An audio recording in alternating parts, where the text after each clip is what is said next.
I remember one time, I'm gonna give you a story. I was dealing with a girl and she had a friend and she was asking me for some advice.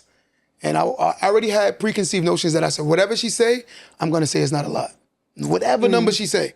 So I'm sitting there, she's telling me her story, Fast forward, she goes, yeah, I don't wanna tell you the amount of men I've been with. I said, why? She said, because you're gonna judge me. I said, I'm not gonna judge you. And then she was like, okay, please don't judge. I said, I'm not gonna judge you. At the time, we had to be about like 25. And she said, I'm gonna tell you, but don't judge me. I said, I'm not. She said, my half number is 50. Damn. You know what I said? She was 25 years old? Her half number was 50. You know what I did? This is what I did. I'm gonna be honest. This is what I did. Wow. I said, remember I said I had preconceived notions. I said, I'm gonna say, whatever number she say, I'm gonna say that's not a lot. So I said, yo, you know what? God damn. What? Yeah, that's crazy. And respectfully, she's a beautiful girl. But the issue is, what we had to acknowledge is we always talk about the men that grow up without their fathers and how sassy they end up becoming. But we don't talk about the women who don't grow up with their fathers, how masculine they become and how hypersexual they become, looking for love in all the wrong places. We don't never talk about that. We always brush that under the rug. All these women walk around here acting like they got it together. 70% of black households come from single mothers. So therefore, there are women that are sitting around broken as well as men.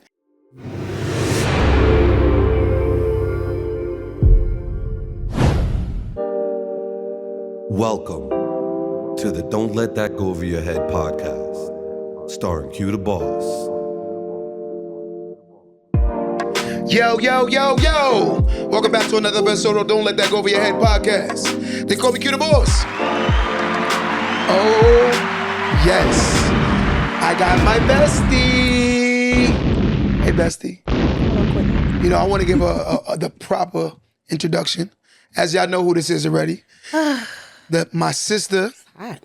We call her OP at the podcast, the diabolical one. Whatever. Shay, say what up. Hi, guys. Happy Sunday. Listen. Cheers before we start. Cheers. Something in me tells me you're going to piss me off today. I'm being honest with you. I don't know why. I just feel it. It don't be my intention. I don't know if it's the heat, if don't be it's my anything. intention. I don't want to cry today. I prayed before I came here. That's why I was late, because I was praying on my way. So please I prayed please before the be episode good. too. So, how was your week? I had a great week. It was amazing. Anything special? No, nothing special happened this week. Just everything. I did LLC my mobile bar. Give it up for. Give it that applause. Let's give it up, guys. Yes, I did. Let's give it up. Thank you. It's called Pour Decisions. Pour Decisions. So if you guys need, You're kind of creative. I like that. I know. I like that. Pour Thank Decisions. I like that. So She said it because y'all can't steal it now, right? got you. So I did that. But that's it. I spoke to you this week. We spoke a lot this week. Yeah, we did. Yeah, you were I got bored. to talk with one of your friends. You was bored. You did. Nah, I felt like she kind of chewed you up a little No, bit. she didn't. She chewed herself up. But I'm just being honest. She did. mean, You know, I'm a you sway in the know middle. the issue is when you have a conversation and you ask a man certain questions, you have to be receptive of hearing what you don't want to hear. Okay. And a lot of times when I do talk to women, you have to be very mature to hear a conversation. I'm very honest. Okay. And a lot of times people take it as if I'm attacking, but in reality, I'm just going to tell the truth. Okay. If you ask me, Q, if a guy's not answering their phone calls, what do you think? I'm like, Barry got somebody else. Okay. And if a woman that don't want to hear that, you know what she wanted to hear? Maybe he busy. That's what in her mind, she wanted to hear that. But me, I'm just telling her like, yo, maybe he's sleeping with somebody else. And it gets her, I'm like, But see? why do you automatically go to maybe he sleep? Can he not be busy? No, yes, he can, but in the same breath, a lot of times we make time for what we want. And when a person is not making time for you, it's because you're not who he really want. So it can't be possible that if he just didn't pick up your call, he may have just been busy. It has to be. It can't be a pattern. Automatic. If it's a pattern, okay. You know, that's what you got to pay attention to. Red flags is patterns. Okay. I'm saying red flags are patterns. So when you look at someone that's continuous, red flags are patterns. So if you see someone continuously doing certain things, you know that's a pattern. Okay. That's what makes someone, that's why you got to give it enough time to see somebody patterns. Okay. Because it's hard to pick up on my patterns if you haven't been around a person long enough. Like for instance, I might know that you like the shoes off at the door. Why do I know that? Because I've seen the pattern of constantly coming to your home, right? So that's what you learn. But if you move so fast, you don't learn a person's patterns. You don't see red flags because every person looks perfect when you don't get to know them, right? Okay. So What did you think she chewed me up about? Matter of fact, I want to hear this. Here we go. You are so like. Nah, you said it. So I don't I'm know like, if it's insecurity or oh my God. just like Yo, we always get called narcissism names. mixed together. Like I don't know what it is. We always get called names. But I just think that she had good points. Like you guys are going back and forth. I do think that, you know, she was just, you know, counteracting some of the things that you were saying. I mean, you know what was bothering her? What was bothering her? Because I was saying the older thing. And let me establish this. I do not say older women don't have a value. That's not what I say. I said men value younger women. Mm-hmm. I never said older women don't have a value. Okay. That's never been what I said.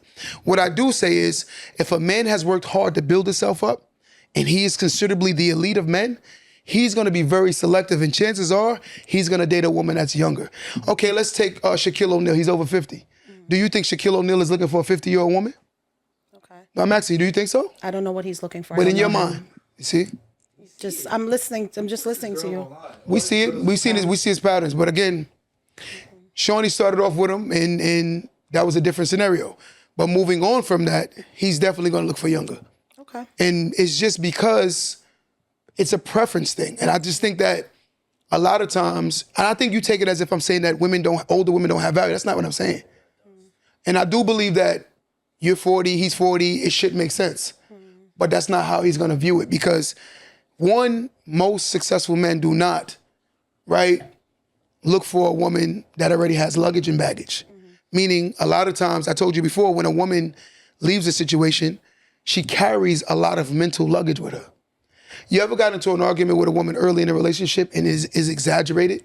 And I'm looking at you like, damn, why is it so intensified?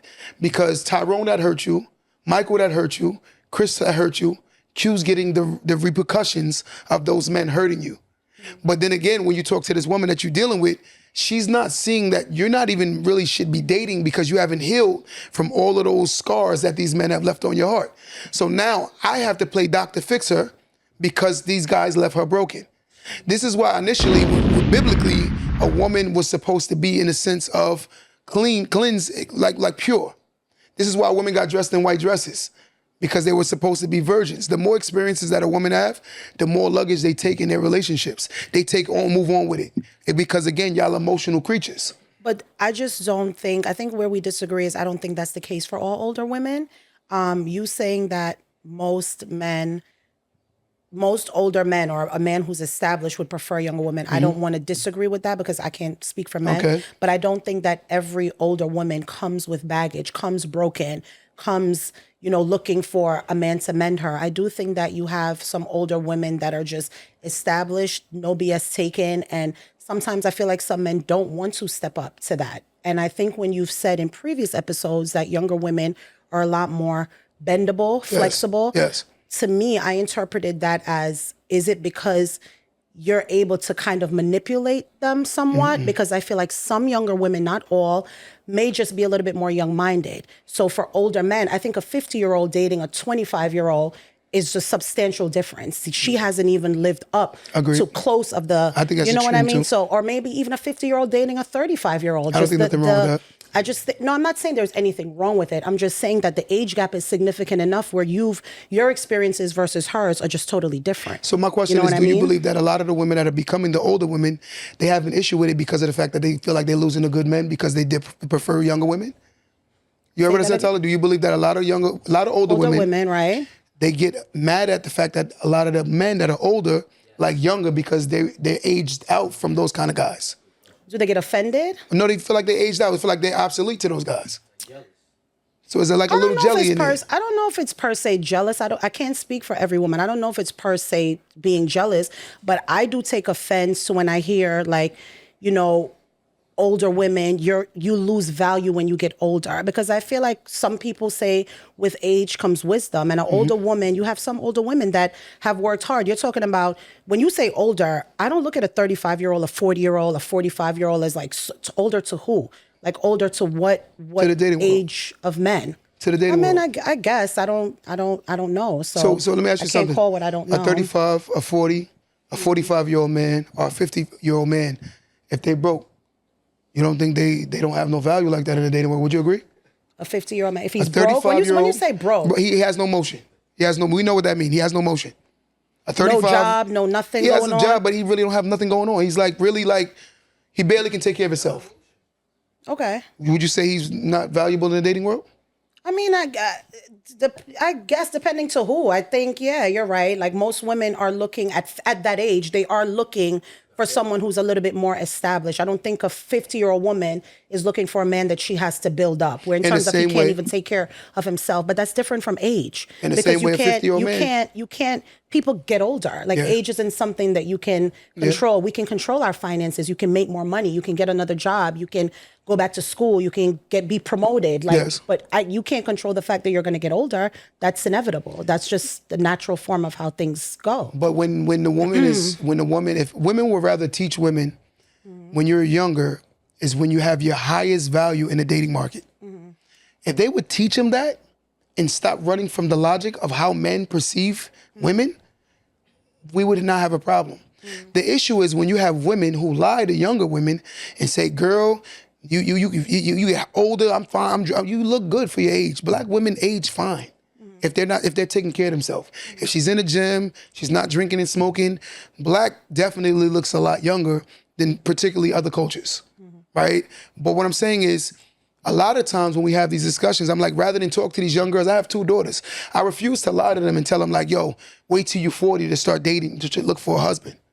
Yeah, but we never said that. We're not talking about waiting until, but I'm saying things happen in life where people may you've gotten married at 25 or 30, you were married for 5-10 years and someone gets divorced. I don't necessarily think I would discourage a woman and say, oh, you have no value in the dating world because you're 40. I think there's someone for everyone. I do think that, yes, you're correct when you say most men may like older women, but it doesn't take away from the value of someone who's older to make her feel like she doesn't stand a chance in the dating world now because she's 40. But who determines my value in the dating world?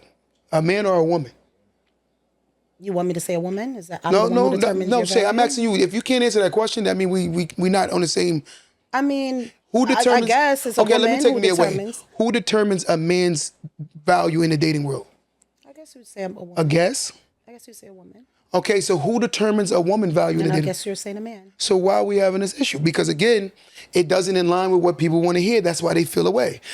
Dating market value and personal market value is 2 different values. If a woman sat here and told me she's a 10, right? And perceivably, everybody looks at her as a 3. I look at her as a 10 too. And the reason why is because she has a right to say she's a 10. Right. Again, beauty's in the eye of the beholder. It's not my job to go around and tell who is ugly, who is not ugly. Maybe I'm not attracted to her. Right. But in the same breath, if she feels she's beautiful, more power to you. And it's not my job to try to make her feel small and little and make her feel like she's nothing, right? But I'm just saying, in the dating world, I know that 10 won't transition to the reality of how men may see her physically. So I'm just being fair and honest. Yes, in your head, you could feel, hi, I'm a 10. But it doesn't transition when you go into the dating world because the dating world don't see her as a 10. And vice versa for a man that doesn't have anything who may, you ever met some broke dudes that's very arrogant and cocky, right? In his mind, he's a 10. But when he goes into the dating world, he is not a 10. And again, he can go into the dating world with all the delusion he wants, but that's entirely up to him and vice versa for the woman. She can go into the dating world believing like, yo, I'm a 10. Okay, that's how you want. But again, you're getting hit on by 3s and 4s because you are a 3 and a 4. I just think that's very different. Again, I think sometimes we kind of drift off from the point, and I think we're going back and forth. We're talking about finances is one thing because I think that can change. We're talking about looks. We see people alter their looks all the time, right? But I think when it comes to age, women can take offense to that because again, when you say your value to a man decreases as you get older, I don't know if that's to all men. I don't know, because then you have some younger men that like older women. You heard that? You know what I mean? So I don't think it's, and you said that most of the times when younger men like older women, it's really for sex. And I don't think that's always true. I think you may have a younger man that just likes an older woman because he likes an older woman. You see that sometimes as well. You know why the dynamics always, I've never met a guy who's built himself up, right? Who's literally looking to take care of an older woman. I've never witnessed it. Well, why do you say take care of? You keep on using that word. Because as a man, you are expected to take care of a woman in some form of sort.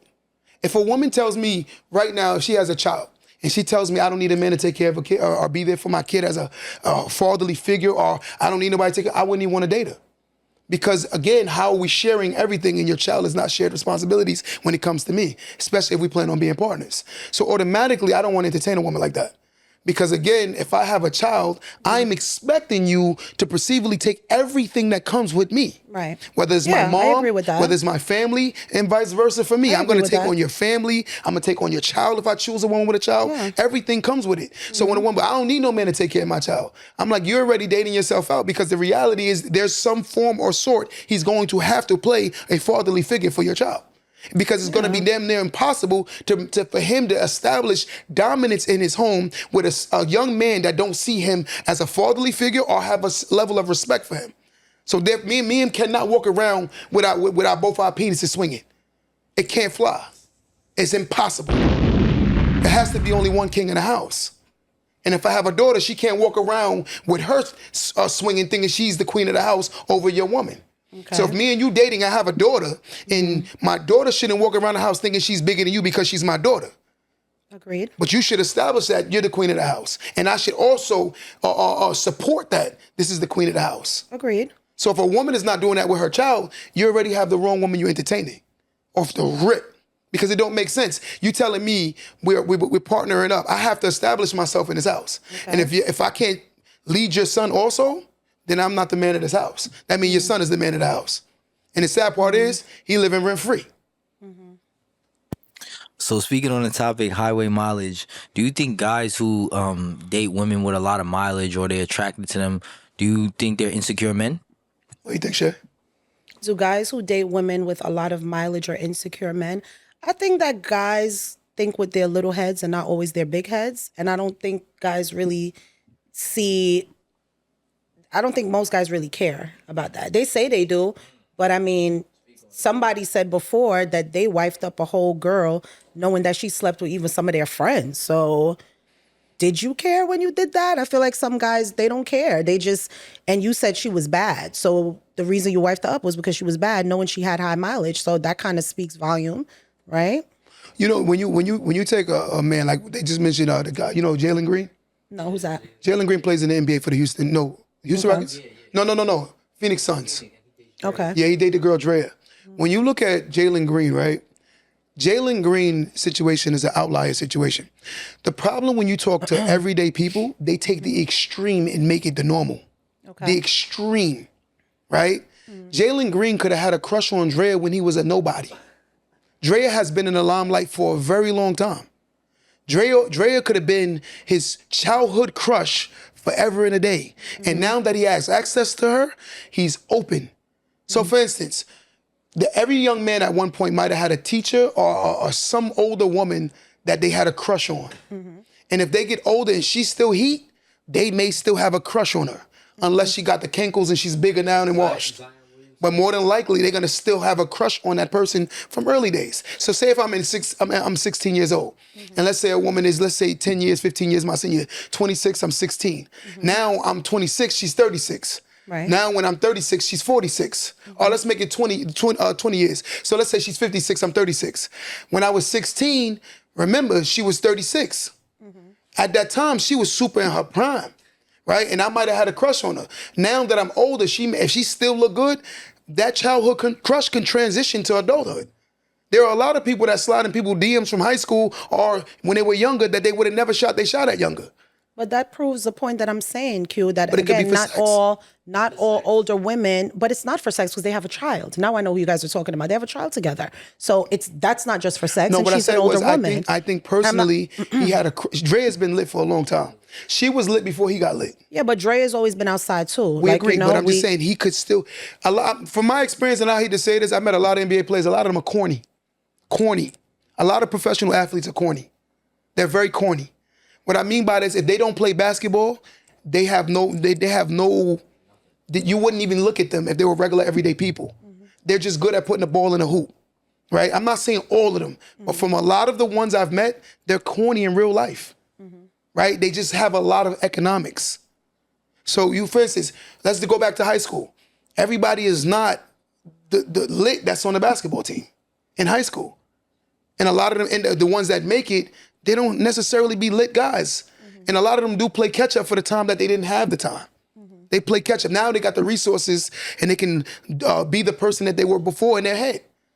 Right? For you to become a multi-millionaire, like let's say Zion Williamson, and bringing in these kind of women, it's clearly something wrong with him. He's trying to live something that he didn't experience already. Or what if he just likes her? And what if he just fell in love with her? And what if I'm just trying to figure out, why do you guys assume that just because he is who he is and she's older, that it may not be that he genuinely has a connection with this woman and they... It could happen, Shay, but I'm gonna just be honest with you. That's not a normality. An adult film. It's not normal. I don't think so. It's not normal. It's not normal. I'm being honest. It could happen where you catch feelings for an older person. It could happen. But what I'm just saying is, I don't know a young guy who's worth $10, $15 million who say he's 25 and his prime is like, y'all want a 50-year-old woman. Unless he has some sort of mommy issues or something. I have never in my life met a guy who is very wealthy and young and looking for an older woman. I have never heard it before. But now, let's make it normal. I have never met guys who are not NBA earners, regular everyday earners, but regular, not everyday guys, but it's only like 6% to 8% of black people who make $100,000 a year. Right. Right? People make it like it's so normal and it's very common, but it ain't, right? 94% of people don't make that kind of money. 92 to 94% of people don't make that kind of money. So let's just say logic. Now you have a high earner, which is a six-figure guy, right? This guy gets lit. He builds himself up. I've never heard a guy say, yo, I'm 30 years old. I came out of college. I got my degree. I'm in a field. Let's say he's in the tech world. He's in a tech world and he's built himself up. Let's just give him 35. Let's say 35 years old. He built himself up. He's getting great earning. I never met a guy say, yo, I'm looking for a 50-year-old woman. I've never seen that. But I don't think it's something that you say. I don't think, consciously anyone says, hey, you know what? I want to date someone it's like you see now, that one girl, I don't know if you guys follow her on Instagram. I forget her name, but she's dating a guy who is 1%. He's in a wheelchair. Of course, no one looks for that. I'm not saying it happens all the time. No, we laugh people, but just because it's not your reality doesn't mean it's not someone else's. I don't think you put that on your bucket list or you put that on your, your life's goal, but people end up, you fall in love, and sometimes you can't help who you fall in love with. I mean, maybe it's the hopeless romantic in me. Maybe I just watch love stories all the time growing up, and I love The Notebook and Pretty Woman and all of that. But I think sometimes those things could happen. I'm not saying it happens every day. I'm not saying it happens all the time, guys. I'm saying that's why you have black and white, then you have gray, just right? Making it seem like he can't just love her and he has mommy issues. I just said it's crazy. But y'all do that every time y'all tell when a man wants to date younger, y'all make it seem like we just want to control him. Not all the time. But not all the time. I talk to a woman, they always say that a man... I was countering what you said. No, what I'm just saying. I'm not talking about you in general. I'm talking in general now. I'm saying when a woman hears that a man wants to date younger, automatically he wants to control her. Automatically. It's we can never receive that it's just his preference. It's always he wants control and he's a narcissist and he want to talk to her any type of way. I'm like, because that man that you don't even know that you're arguing about right now, that you don't know, is not the man you're arguing with. You're arguing because of the fact that you out of your prime and now you upset.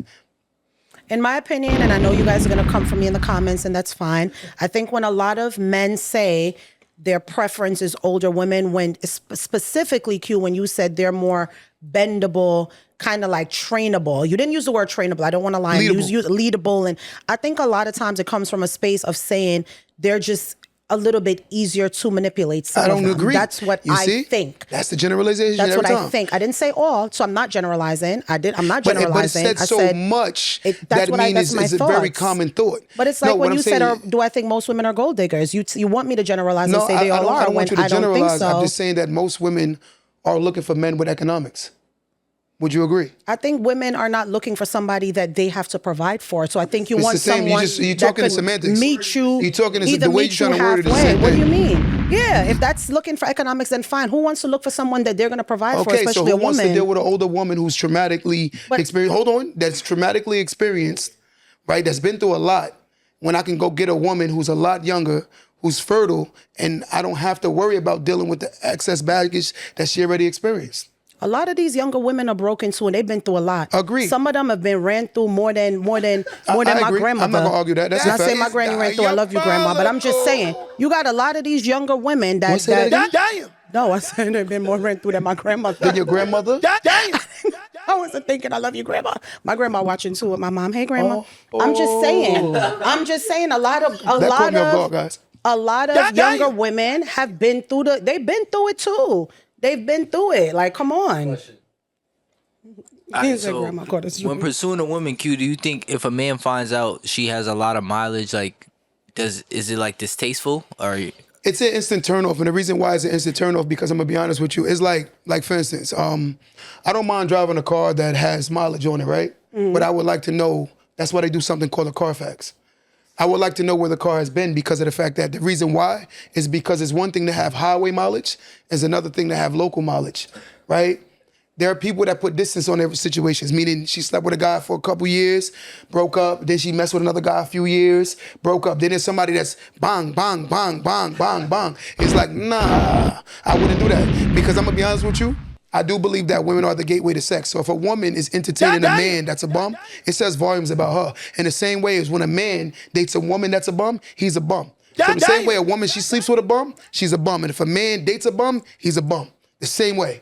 Same way across the board. We're all over the place today because we talking about age and now we talking about bums. No, he asked me a question. You didn't hear the question he said. Going back to, I feel like I said, a lot of these younger women, man, they've been ran through. They have been and they look like they have been through it. Watch this question. Someone said, what if a man has a lot of mileage? I'm going to be fair and honest. Ladies, as long as a man is established, most of women are not going to care about his mileage. That's why it doesn't matter. I'm not judging, but I'm just saying most women will not care if he has the bag, his life is together. They don't care. You think these NBA players and these professional artists and all of that, you think you're the only one they're sleeping with? Like, come on. Like, let's be fair. You really believe that they're the only people you've been with? Right? But again, most women don't care about where a man's been because the logic is this. Here's the logic. Most women care about where a man's going with his life. Most men care about where a woman's been with her life. And the reason why we care about that is because after we get her, we plan on leading. But men want to know consciously, what am I leading? And a woman, when she cares about where you're going with your life, is because of the fact that she's like, wait, I want to make sure this guy's going to lead me somewhere. Right. So she's not going to care that you slept with 1,000 women, rather. She don't care, but a man cares because he wants to make sure he's not leading a hoe. He don't want a woman that entertains the village. He don't want a woman that's been around the block. Why? I worked this hard to build myself up to get a hoe. He wants something that's considerably exclusive. Every man in their mind, they want to believe that their woman's an angel. Every man wants to believe that. Any good man, they wants to believe that they chose something good. Because if he's valuable, that means he's built himself up considerably to how the world view men. So if she's entertains the whole village, she's not even worthy of a king. It's just what it is. You know? What do you feel about that? I'm behaving myself today. Nah, talk straight. No, I mean, I agree. Talk straight.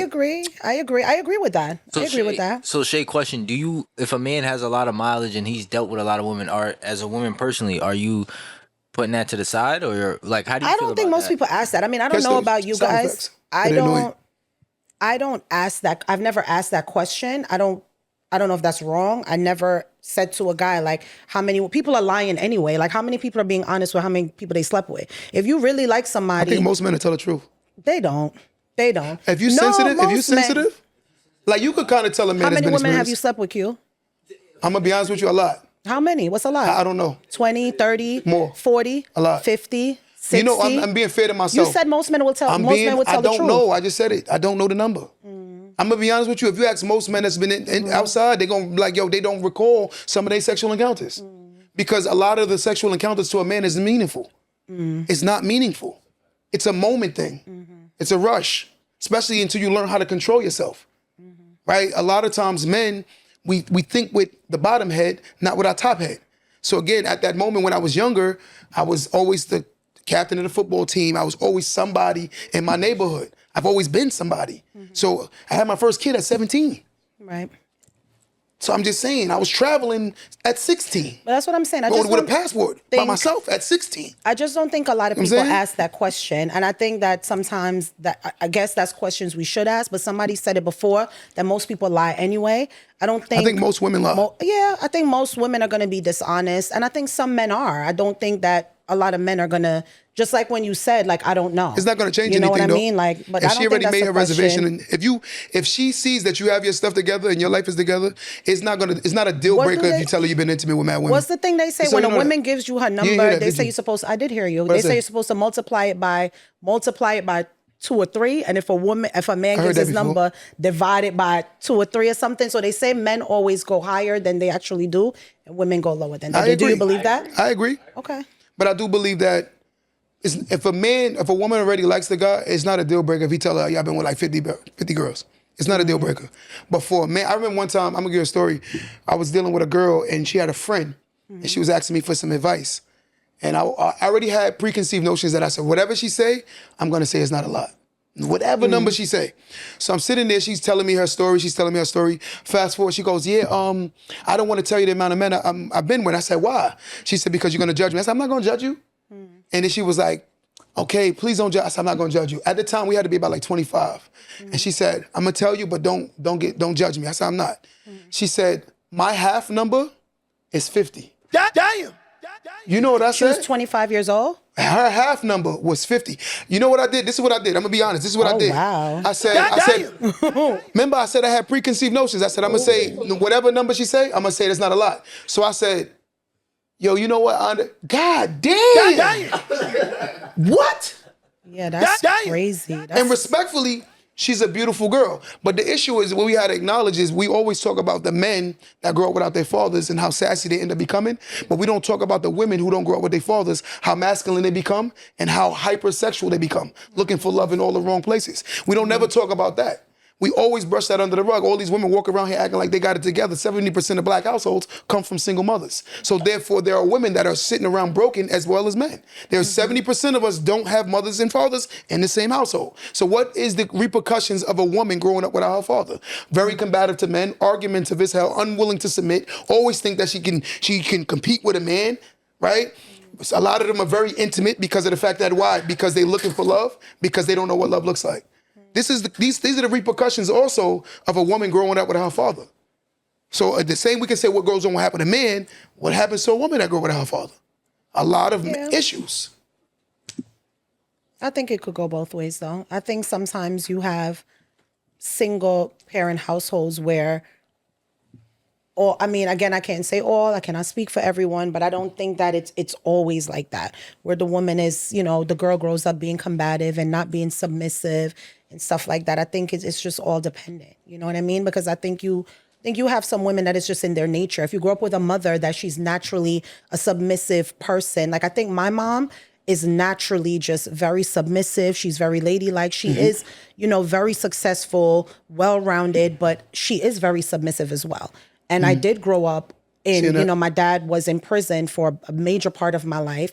And it was my mom raising myself and my 2 brothers. But I don't think that she ever taught me. She taught me to be strong, but she never taught me to be like, oh, I don't need a man, argue with a man, go back and forth with a man. I saw her on 2 sides. She was, just my opinion, Well, the one thing I see now is we need to learn how to like really understand the dynamics. See, like when we had these conversations, I read a comment a minute ago. Somebody said, this is the same guy that said he had a woman that's 40 years old. I'm 40 years old.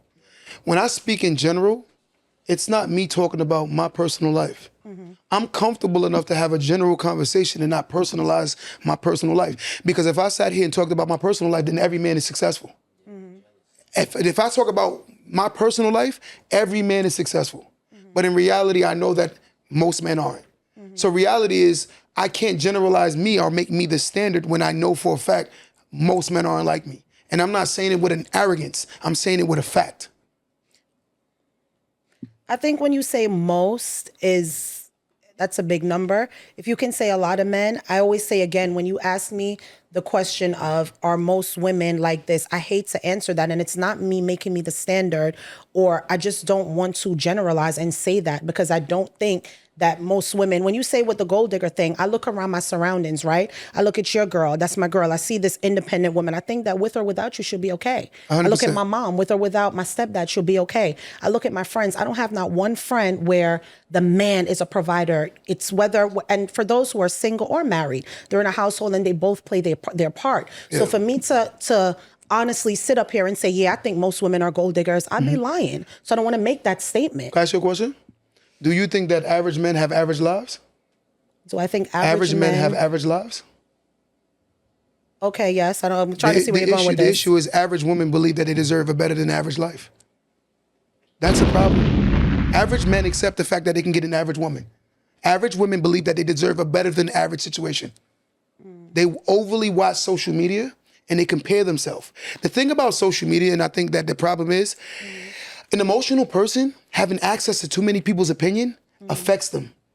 They start comparing themselves to what's not going on in their life. Right. A lot of men that I talk to that's having problems in their relationships is because their girl is overly watching someone else's lens too much. They sit there and, oh, such and such is on vacation and such, and because I feel like most women are in competition with each other. And I think that your Birkin bag, your Louis, I would hit it if you got a Pathmark bag if you cute. I don't care. But again, your $50, $100, $15, $2,000, $20,000 bag, it's for other women. It's not for me. It's not for a man, because I have never in my life heard a man say, yo, I got a bag or she got a Birkin bag. I ain't never heard that in my life. I agree. I ain't never heard a man say, yo, you see her red bottoms? I agree. Ooh, she heat. I ain't never heard that in my life. I agree. Right? But again, when you sit down and have these logic, I say, why do you want those red bottoms? Because you want to compare and contrast to what's going on selectively in society, what you want to see. Visually, you want to fit the aesthetics of the wealthy. Visually, you want to fit the aesthetics of the woman that look like she being kept. Visually, you want to look like you travel out having fun rather than enjoying what's in your household. Most people can't even enjoy their household because they're too busy watching other people's houses. That's the problem with social media. It gives uncomfortable people too much access to people. Too much. Right. You're not secure with yourself, and you watching everybody.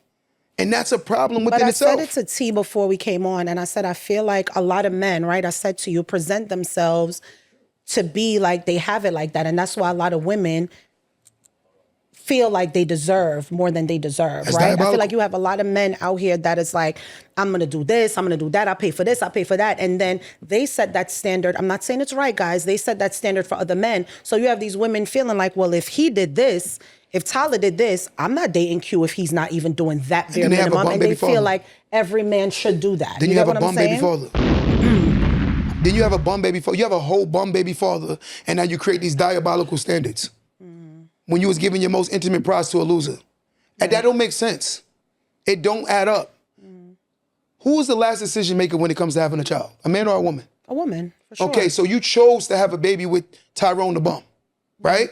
And now, when you get back in the dating world, you expect the highest valued man that on the dating world to see you as super valuable when you saw yourself being intimate with a whole loser, going all the way to the extreme to have a kid with him. And then you expect him to see you as valuable. I will never tell my daughters these kind of lies. I would never tell them these lies. I'm gonna tell them, be conscious, because once you start getting pregnant, when you start having sex, be mindful your market, your value gets touched. And don't think because you cute, it doesn't last forever. Reality is a man wants to make sure that something is representing him right. I want to go into a room, and then when I leave, you know what I want the people to say in the room to me? I want the people to say this, right? Yo, you know something crazy? As soon as I dip off, his woman makes me look good. Yo, his woman make her look good. That's the conversations men have when you walk away. You know what we do when your girl walk away? Yo, he got a whole airhead. Or his girl is mad controlling. We gonna talk as soon as you leave amongst men. Reality is a man is a true reflection of who he chooses as a partner. The woman he brings along says volumes about him as a person. And the man you sleep with says a lot about you. Hands down. Hands down. If we don't want to agree with it, that means we're living in delusion. The society this is the standards. It's not my standards. It's the rules that I've learned to just say it is what it is. I don't fight what society says. Right? If I choose to go against it, that's on me. But most people won't. Go ahead, Tyler. And back to what you're saying, though, I agree with you. Yes, most men are posing and they're putting up as like, you know, they're looking more rich than what they are. But we really have no choice to these days. If every single standard on social media and every woman is like, you got to have this, you got to have that, you got to have that. I have to pull up to you with something. Maybe it's not a flashy car. You know, I pull up poor. Or I pull up like I ain't got nothing. But I disagree. I think for a female to think like that, there was a man who made her feel like that. No. And I'm not saying it's Social right. media could have did it too. I'm not, but social, whatever it is, it's a man who did it on social media where she posted But it. it's Where all perception. another woman, it's not just perception. I'm saying to you, again, guys, I'm not saying it's right. I'm saying that for a woman to feel like that, I told you guys a couple, like 3-4 episodes ago, and someone on here told me that I was lying. I don't know why would I want to lie, because it wasn't about me. I had a friend who she went on a date. She met a guy at a club. They lost touch for like a month or two. He hit her back up. Hey, what's up? They met up for a date. He took her to the Salt God restaurant in the city, spent over $1,000 on their very first date, very first meal. She didn't know. She didn't know what he planned the date. The second date, he took her to shopping. He took her to get her a brand new Chanel bag and a Lady Dior bag. He spent $15,000 on her for their second date. This is the third time that this man was seeing her. He did that. She took that and started saying, if I could get that, I'm not dating this. So he created I'm not a gold dating. digger. But what I'm saying is you have a lot of men that do that also. It's I not could just agree. women out here searching for gold. You have men out here that may present themselves like, this is who I am. This is what you I know do. the guys that do that? And then you got women who feel like, okay, well, if I could get him, why I want to date you? But you know the guys that do that? So it goes both Super ways. lame. They're lame. Any man that leads with his resources is lame. But a lot of women do that, Q, and you But know that. just so you know that any man that leads with their resources is lame. Shay, you know me personally, right? Right? Do you know me or not personally? Do I lead with my resources? I act like I ain't got nothing. Don't make yourself the standard. I don't. But I'm just saying, I'm just telling you something. When a man leads with his resources, it says a whole level of insecurity. It's the same way a woman leading with her body. Right. That means she's a bozo. All you leading is with your vagina and your body, not your brain and who you are as a person. That means she's a bozo too. But don't you feel like most men do that? Because you they're said that's just bozos. what it is. I think most men The guys will that do lead they're with bozos. their finances. Because they scared that they're not going to be able to receive the woman that they're interested in. But again, when you are who you are and don't pretend to be who you aren't, you're more inclined to get something that's really for you. But if you keep presenting something that you really aren't, or you don't plan on maintaining, I don't blame a woman that expects to go out to eat on a regular when you started doing all of these things. Right. I don't blame her. I blame the man for presenting a lifestyle that he couldn't keep up. I blame him. Because me, I'm comfortable saying, yo, let's go for a coffee date. Right. But I think that's what we should normalize. I think that we spoke about this before. We should normalize first dates not being this extravagant, Y'all over the the ones with top. them lists. Stop saying y'all. No, Stop women saying created y'all. this whole list. I think Get that list up, please. I What think restaurants that, you can't go to? That's not no, us. but whoever is doing that is crazy. I think But the that girls go for it and eat it up. Q, okay, but I'm saying to you, let's change that. I think that it's too normalized where it's like when you go on a first date, you need to be spending $500, $600, $700, $800. I don't think that's a thing. What's wrong with you getting to know somebody over coffee? What's wrong with you getting to know somebody over, I don't know, let's go for a walk. Let's go watch a movie. Like that was back in my day, like we were going on the first date, like Red Lobster was crazy. Like, oh, we going to Red Lobster? That's wild. I'm scared. Now I'm it's like, scared of society now, though. You can't do that anymore. Like you. No, but you know, I'm scared though. I'm scared that these girls, a man is judged by what he has, right? Would you agree? Yes. Okay. So Tyler, if a man is judged by what he don't have, let me get that. When a man is judged by what he don't have, right? He's judged. I'm gonna read this Oh, laundry is this list. the places you cannot go? Yes. Here's I'll let a you list read of it. places women absolutely refuse to go on a first date. Women. On the first date too, and thank you to the ladies who reached out to me to help me on my list. And we don't care about that. Go ahead. I mean, can I read what I'm No, we reading? just want the You're being very restaurants. disrespectful. You're interrupting me as I'm speaking. Come on, Shay. Okay. Sorry, guys. Cheesecake Factory. I love Cheesecake Factory. Applebee's. I worked there. Don't play Applebee's. 2 for $20 is lit. So we got Cheesecake Factory, Cheesecake Factory. Applebee's. Chili's. Chipotle, Olive Garden. Olive Garden, The movies. Your house. That's a no. We're not going to the crib on the first date. No. Any fast food chain. I mean, that's a little tacky. Like, are you going to McDonald's on the first date? Come on. Keep going. No. Buffalo Wild Wings. Wingstop. Red Lobster. A buffet. IHOP. Denny's. The gym. Church. Starbucks. Coffee dates. Ice cream dates. Family functions. Family functions on a first date is wild because you kind of, it's a little crazy introducing me to your whole family I on the agree. first date. I agree. That's weird. That's a bit crazy. I'd be scared. Movie night, I'm with that. Somewhere that requires a long drive. That could be a little question. Where are we going? First date, long drive. Like, where we going, bro? Like, you taking me to Florida for the first date is wild. Bowling, nightclubs, hookah bar. I mean, what if she don't smoke? So we can't do anything. Hookah bar, like, I got All I'm asthma. Don't saying take me to is hookah bar. A bar 5-star, for just 5-star, drinks, Waffle 5-star, and House, 5-star. sports events. I don't know. I think most of this list would be good. But you know, No, I'm saying that's no, good. but No, I'm saying the that's issue good, with that but list, and the truth of the matter, that issue with that list is, now when a man makes an investment, a lot of times they expecting a return or ROI on their investment, return on the investment. So you have a man who's going to spend $500 going out with you. Chances are he's going to expect what's between them legs. Right? Because you just presented yourself as a whole prostitute. So therefore he sees you as a prostitute because of how you presented the situation.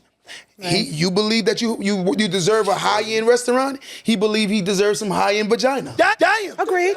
I agree. You should. I'm not disagreeing with you on that. Like, I could agree that that's true. But I think that the men who are actually doing this, when a woman says to you, "Oh, I want to go here," you should say no. And if she's telling you that she don't want to bang with you because you're not taking her there, then that's not the woman for you. Like, if you telling somebody take you to the Cheesecake Factory, I think the Cheesecake for a first date. She asked for dates different. First of all, I'm not somebody. Someone said it in a comment and said, "Yo, let's do a picnic." That's good for me. A first date, I like a man that could actually think. Use your brain. Like, if you want to do something thoughtful and you want to plan it out and you say, "Listen, I want to do a cute little picnic in the park, get to know you a little bit," I'm cool with that. I date different.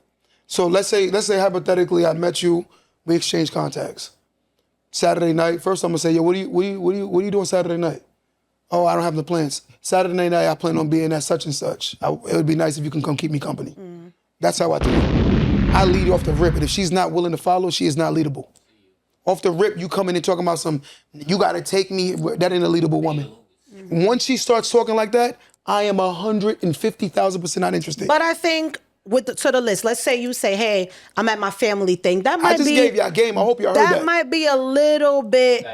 That might be a little. If you say to me, "Listen, I'm at my sister's birthday," but something may be like, I don't know if I want to come to your sister's birthday party. Your mother, like, that's right. Weird. But if it's something where you're like, "Listen, let's say hypothetically, I already looked for a restaurant I want to go to.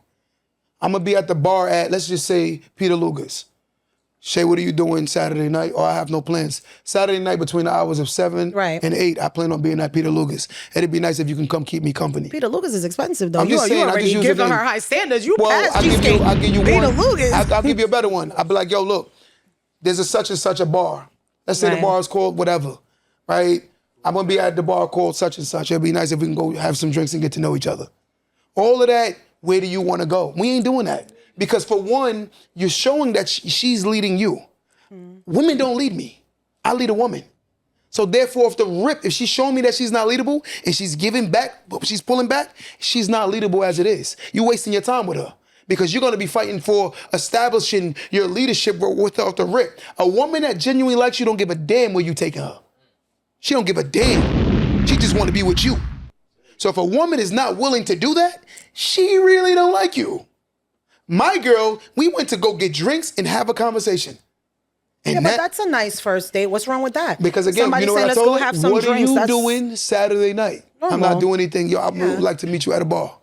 Let's get down and have some drinks. I want to get to know you.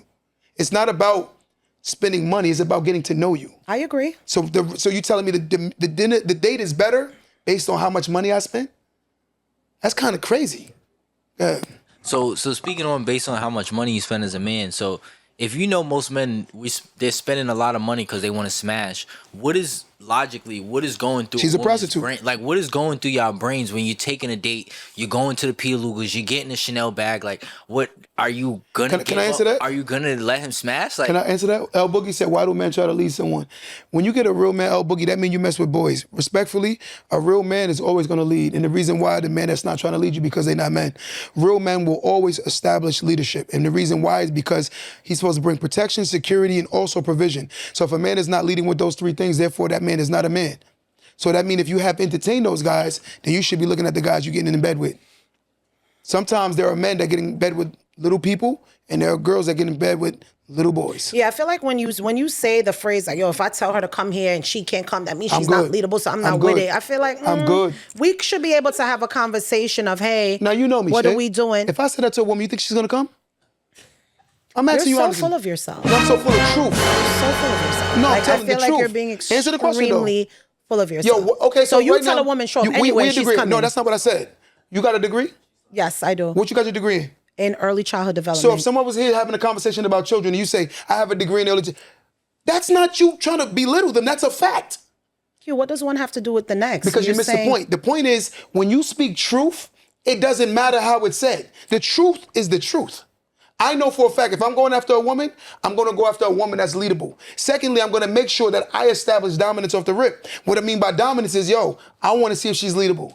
Is she able to submit? Most women that can't submit is because they never submitted to a father. So sometimes you might be fighting against the woman who's fighting against her father because he was never there. Damn. Listen, I'm going to break something down to you, Shay. You got a little girl, right?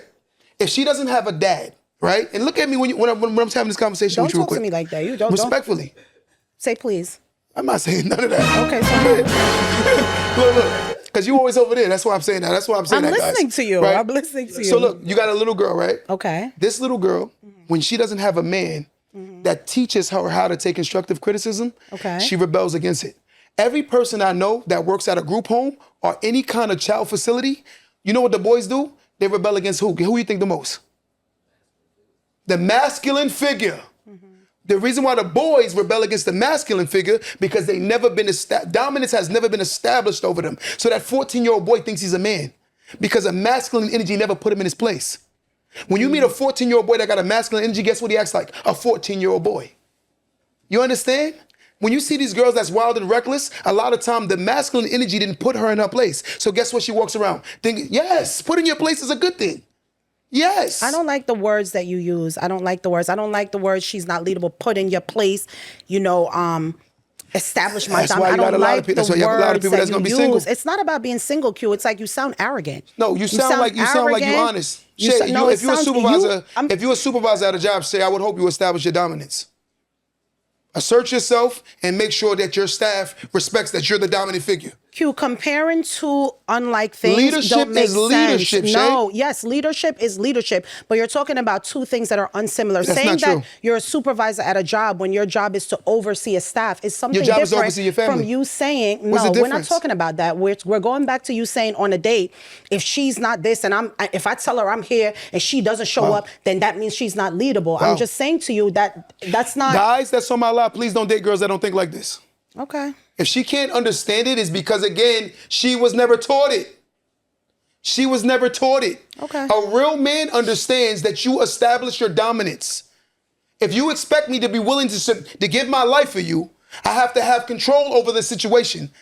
If you are with a girl that's acting a fool, we outside, let's just say magically, let's put a situation together. Tyler, you and your girl outside. She see that it's 10 guys and it's just you. And she's screaming at the top of her lungs. And you telling her to chill, and she don't listen to you. You do not control that situation. She controls you. She has no respect. But that's My girl would totally never do nothing different. like that. No, it's not. What I'm saying is, if you cannot establish dominance, that means you cannot stop the world. You can't tell, chill, calm down. What are you doing? You don't like the word dominance. Dominance is in a word of, it has to be leadership. Someone has to be the dominant player. Someone has to be. Not in this, do I belittle my woman? Do I make her feel like she's beneath me?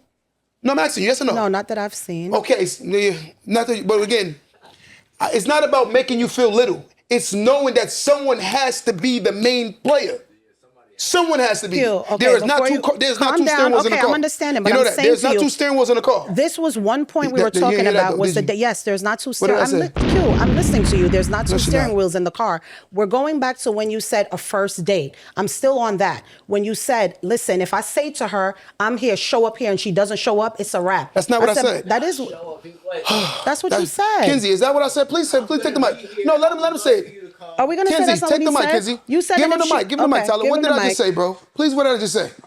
You said what you said, but if she replies saying, I'm not going to do all that, I'll pass on. That's when you pass on. Yes. That's what you said. That's what I said. He said, I'm going to be here if you would like to come. If she really likes me, she will show up. She would show up, not come here now. I never said that. Okay, so if I don't come to where you say, then Then it's a wrap from the first day. What if it's like I said, it's something where I'm like, doesn't matter. Well, can we do something else? Maybe we could do coffee or something That's different over what? I'm not saying, I'm just not coming. When a woman is extremely interested, she gonna make her way. Okay. I met women right now that'll leave their friends to come get next to their man they want to get next to. If your woman is making her friends her top priority over you, that ain't your woman. That's your friend's woman. You gotta hit that. But hold on. If your woman is choosing her friends over you, then her friends is her priority and not you, buddy. Because my woman will never do that over me. Never. I don't know where that came from, but okay. No, what I'm explaining to you is if I sit there and say, yo, Shay, we just met. We exchanged contacts. You already put in your mind what you see me as. And vice versa for me. Right? Right. The only thing that can change how I'm viewing you at this moment is when we get on a phone, how you start talking, right, or how she smell when we have sex. Oh. Look, they saying that it's too aggressive and it's controlling. Agreed, because they don't have fathers. Come on, Q. Stop saying that. Stop saying. It's the truth. I hate when someone disagrees with you and you assume it's because they don't have a father. They have a pregnant people have their own way of thinking. Let's date back, right? Every healthy relationship you seen back when you was a kid, right? Would you say the man was dominant? Yes or no? I don't like that word. Come on, I'm out of this conversation. I don't like that word. Let's move on. I don't like that word. I don't like that word. But again, like that word. You gotta be mindful. Like, that's why I don't go with the comments. That's why I don't like doing this all the time, because the comments become her mentality. Because again, I don't even read them. Because the reason why I don't read them is because, again, you can have a woman that's sitting at home single as hell, who's fighting the fact that she wants a dominant figure but can't accept dominance. Someone has to be the dominant in the house. If a woman say, we're equal, no, we're not. Because you're not equally trying to pass away with me if somebody come break in the house. You're not equally trying to pay these bills with me. Damn. You're not equally trying to lead. You're not equally trying to do anything other than be cute. So guess what? I take that role. And you expect me to pay the bills, I'm going to do it. I'm going to keep us in a great position. I'm going to put us in a great position. And I'm going to make sure that I'm sacrificing me. My woman could never outwork me. If someone got to do overtime, it's going to be me way faster than my girl. Right. That's what a man does. But again, the women that can't accept these kind of men is because they never had real men. There was never a real man in their life. Real men do not compromise for what we think. We don't bend. This is what we say and this is what it is. And if a person don't like it, we're willing to leave it alone. A real man is not going to bend for you. He will compromise for you. Big difference. But again, y'all want certain guys. You're not going to get these certain guys if you don't understand what I'm saying is facts. You're not going to get them. And you go look at these girls that's giving you advice, go look at their list of men. Bum after bum after bum after bum. I'm telling you, the kind of guys that they say they want, they don't understand that we come with certain expectations. The same way you come with certain expectations. Our expectations, I want a woman that's submissive. Submission only means the willingness to allow to lead.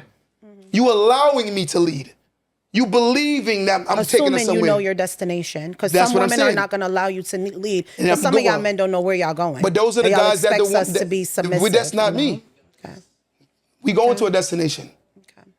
But again, if a woman is off the rip fighting it, it's because she never seen real men. She probably dated sass. Real men don't care. Yo, I'm not going to lie, respectfully, and this is being fair, if a woman tells me I'm breaking up with you, that's on you. A woman could never make me mad talking about something, oh, you want to play with me, I'll go outside and cheat, I'm going to break it up with her and call it a day. Give her a high five while she's walking out the door. And still love her. But I love me more. To the point where I'm not going to ever make myself look like a clown for a woman who wants to be outside in the streets. Never. I think that's foolish. That's foolish. You're willing to compromise yourself as a man because of how if you keep playing, I'm going to go outside and cheat. You know what? Go do you. Go do you. Because clearly you're not the woman I thought you was. But do you think that sometimes with women, we compromise our value and our worth for men who go outside and do the same thing? Your value goes up when you get a good man. And when I'm talking about... Just so you know that. Your value go up when you get a good man. And your value doesn't change if you get a good woman. But the expectations of what a man is expected to do to be considerably a good man and what the expectations of a woman is to do to be considerably a good woman is nowhere near equal. A good man is a provider. Would y'all agree? Yes or no, guys? A good man is a protector, right? A good man that keeps security and keeps the house situation stable, right? He is the first in defense of anything to happen, right? And if a man is not like that and running from the battlefield, he is not a man. So reality says this to me. As the man that's doing these things, Therefore, I have to have extreme submission because I can't lead something that's not submittable. I can't lead what's not leadable either. It's impossible. And I will not fight for leadership when you don't want someone to lead you. Because if I got to prove my masculinity to you, then I'm dating the wrong woman. Because a woman sees what she sees. Okay. She knows what she sees. I'm so glad this is all your opinion and it's just for you. So I guess that to each his own, you know? To each, I could never date someone that's so Ladies, aggressive. if you want a that's so strong man? arrogant. It's a little bit of arrogance and a little bit too much it's called aggression logic. for me.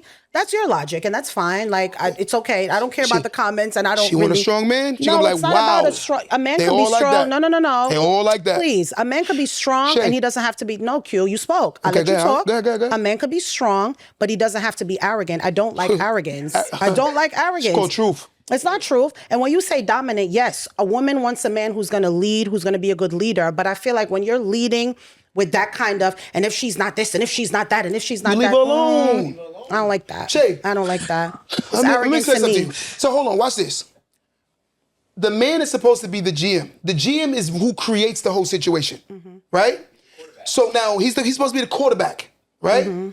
If the man doesn't think like that, then this guy is a waste of life because he doesn't understand you're going to be judged by what you haven't built. So therefore, if your situation is trash, it's because you think trash and you're worthy of trash.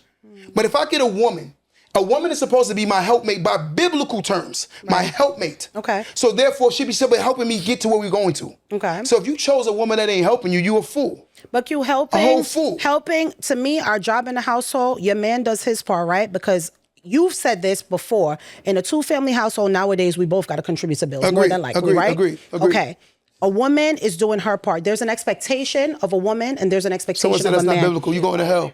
You need to go read the Bible. A lot of y'all ain't read the Bible. There's an Disgusting. expectation of a woman and expectation of a man. Do I think that men are supposed to be leaders? Yes. Do I feel like it's a natural for a woman to kind of, I don't want to say follow ladies like, oh, we following him, but just, you're supposed to be a leader. But I'm saying with the way you came off with such arrogance, No, I think that's how you perceive I it. wouldn't want to Shay, I'ma follow. keep it I'm 100 with not you. with that. Yo, overly I'm not confident with men, that. overly confident people, they disturb people's insecurities. I'm gonna be honest with I'm you. not insecure. No, I'm not saying you. I'm just speaking in general. I'm not insecure Just stay at with all. me. That's what you say, right? I'm not. That's what you say. I'm not. And I'm giving you giving you grace. Okay. That's what you say. Okay. What I'm just saying again, when a person is extremely confident and they know themselves, they're gonna get labeled as everything other than what they are because people haven't reached that level of confidence. In order for a man to be a great leader, he has to have a level of confidence like this level. He has to be. He can't be second guessing himself. He got to be sure of himself and know who he is. When a man doesn't know who he is, he questions who he is. And he's still looking for people to make him feel who he is. With or without a woman, I am who I am. I'm him. And a man should think like that. When a man don't think like he's not good to lead nobody. So you don't think some men know who they are and are sure of who they are, but don't have to come off the way you're coming And if off you right sit now? down, they don't talk to you the way they talk to me. They don't talk to you the way they talk to me. That's the difference. Men are not like me. I'm very vocal. I tell the truth. But again, I talk to 80 times more men than you could ever talk, and I'm going to be 100% honest with you. Okay. I tell the truth. No, you saying like you talk to more women than me. Okay. And I'm not going to rebel against that, and I'm not going to fight it. It's a fact. So the fact of the matter is that I talk to men, and they're telling the men that are really who they say they are, they think like me. I promise you they think like me. They're not going for it. You think a man that's super established is going to date a woman that's cheating on him.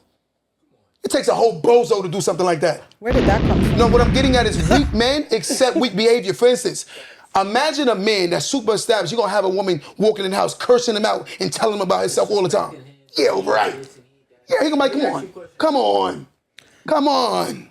So I think society has gotten so watered down. Yes. Masculinity has Yes. been from men. Anytime Yes. a woman or a person sees a confident man, they think it's arrogance. They think it's Yes. cocky. Why do you think masculinity? It has. Why do you think that masculinity has been taken away from men? Why do you think so? Because they want to feminize men. They want to feminize men because So it's they on the don't women want- again. Listen, because they Okay. don't want strong, confident men because you got. You don't think women want strong, confident men? Clearly they don't. Strong, confident men leading, talking like that, and it's a problem. Yes, it is. You want to, hey, Shay, y'all so where do you want to go to eat? Like, come on. I like you. No. Outta Y'all here. get mad when y'all don't have a No. leader. He's not leading. He's not doing this. You know why men like No. that? You know why the men that got their life together act like that? And why they talk like that? Because they know they have options. And we being fair and honest. And the fact that they have options, if this woman is not making me an option, then why am I making her an option? Because of the fact that she has a vagina? That's retarded. I'm going to look for a woman that is clearly willing to follow my lead and see where we're going with this. If a woman is willing to say, yo, I'm like, what are you doing Saturday night? I don't have any plans. Yo, I would like you to meet me at such and such. And she doesn't want that, I'm good. I'm good. I don't think that men have to good. talk a certain way to be masculine and act a certain way. I think that you have some men that their present, just their aura, just how they are, just screams masculinity. I don't think every masculine man has to have an arrogant undertone, and that's just the way I am. My dad was extremely masculine. My dad was a provider. My dad was all of those things, and he just wasn't a yeller. He just had a ways about him that was just respectable, and that's what it was. That's funny? What I'm Me and just Alicia saying. we don't even argue. My girl makes over 100-some thousand a year. I make more than her, and we don't fight and argue. We never had a fight about money. We never disrespected each other about finances, ever. Ever. And I can make her come in here right now. Ever. But I'm just saying. No, let me finish my point. What I'm getting at is, my girl accepts the fact that she's a feminine, strong woman. Mm-hmm. A masculine man is not looking for a masculine female. And a woman, and again, in order to be a protector, I hope you have a level of confidence that stands out. Aggression doesn't always necessarily mean arrogance. It means confidence. If I walk into a sports arena and say I'm the best player on the damn team, Conviction. Confidence you would never and like aggression Kobe are and two these different guys. things. You would They're never not like in a the Jordan. same. Yeah, but You would aggression never and like these confidence guys. don't go together. You can't be aggressive and say, "Oh, that's confidence." That's the conviction. Wow. Though. That's the conviction. She knows what it takes to be a man. Really him. Okay. She knows what it takes to be a man. I'm not, Hugh, it's not about being a man. You just said to me, aggression and confidence are the same thing. They're not. You're being extremely No, I aggressive. said- You're being extremely No, arrogant. I don't you agree with taking it it. that way, I Shay. don't think that is the way to exude your Because you dominance. know what it takes to I be a don't think man. you need to be that aggressive Yo, to you know. know I know. the best way to raise a young man, the best way is to pour purely into his confidence. Because if you want this man to be a great leader, you have to make sure that he knows he's a leader. And you have to make sure he knows that a woman is supposed to compliment him and he doesn't need a woman, but she's supposed to compliment him. The men that feel like they need women, they become emotionally leeching and they're very weak. Weak. Because they feel like they need a woman, and women takes advantage of those guys. You're supposed to look at a woman like, yo, I want you. I don't need you. I want you. I want you. Women like to be wanted. Men don't. A woman don't like women that want her. That need her. Women don't like that. They never respect men that need them, ever. So as a man, you shouldn't need a woman. You should want her. I want you. I choose you. So if a man doesn't think like that, he is not a man. He should know with or without his woman, he is him. And the woman is supposed to compliment him. And again, if he's overly emotionally, he needs her, you have a problem within yourself. It's bad. What it is And believe you me, I've been there before when I was as younger. men, when anytime you got in an argument with another man, is you ain't got no woman, you ain't got this, I get more women than you. So that put in your mind like, damn, if I don't have a woman, I'm nothing. You said when men get into argument with other Back in the men? day as kids, when we got in arguments with other men, course we did. They would tell us, yo, I get more women than you. So when you grow up, you literally think like, yo, if I don't got nothing attached to me, I'm nothing. I'm nothing to myself. So can I ask you a question? Do you think every man is made to be a husband?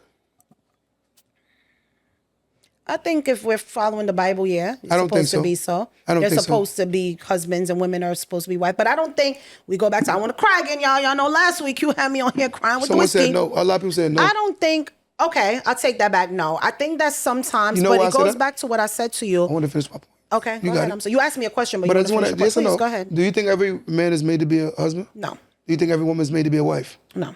See, the issue is when we looking at comments, you could be looking at a woman that's not made to be a wife, and you could be getting comments from a man that's not made to be a husband. Stay with me while I'm saying that. Okay. When you understand what it takes to be a man and the expectations of what it takes to be a man, me and you will have a different conversation. I'm gonna tell you something, and this is a statistical fact, right? You know, there's two women together is considerably what? That's the lesbians, right?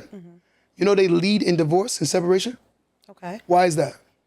I don't know. I could never be with a woman. I don't. But That ain't my thing. But We what I'm just getting we at just- is, you this would ain't gonna think mesh well. two women coming together, they should understand each other and have the most healthiest marriage. They have a high 70s percentage of divorce.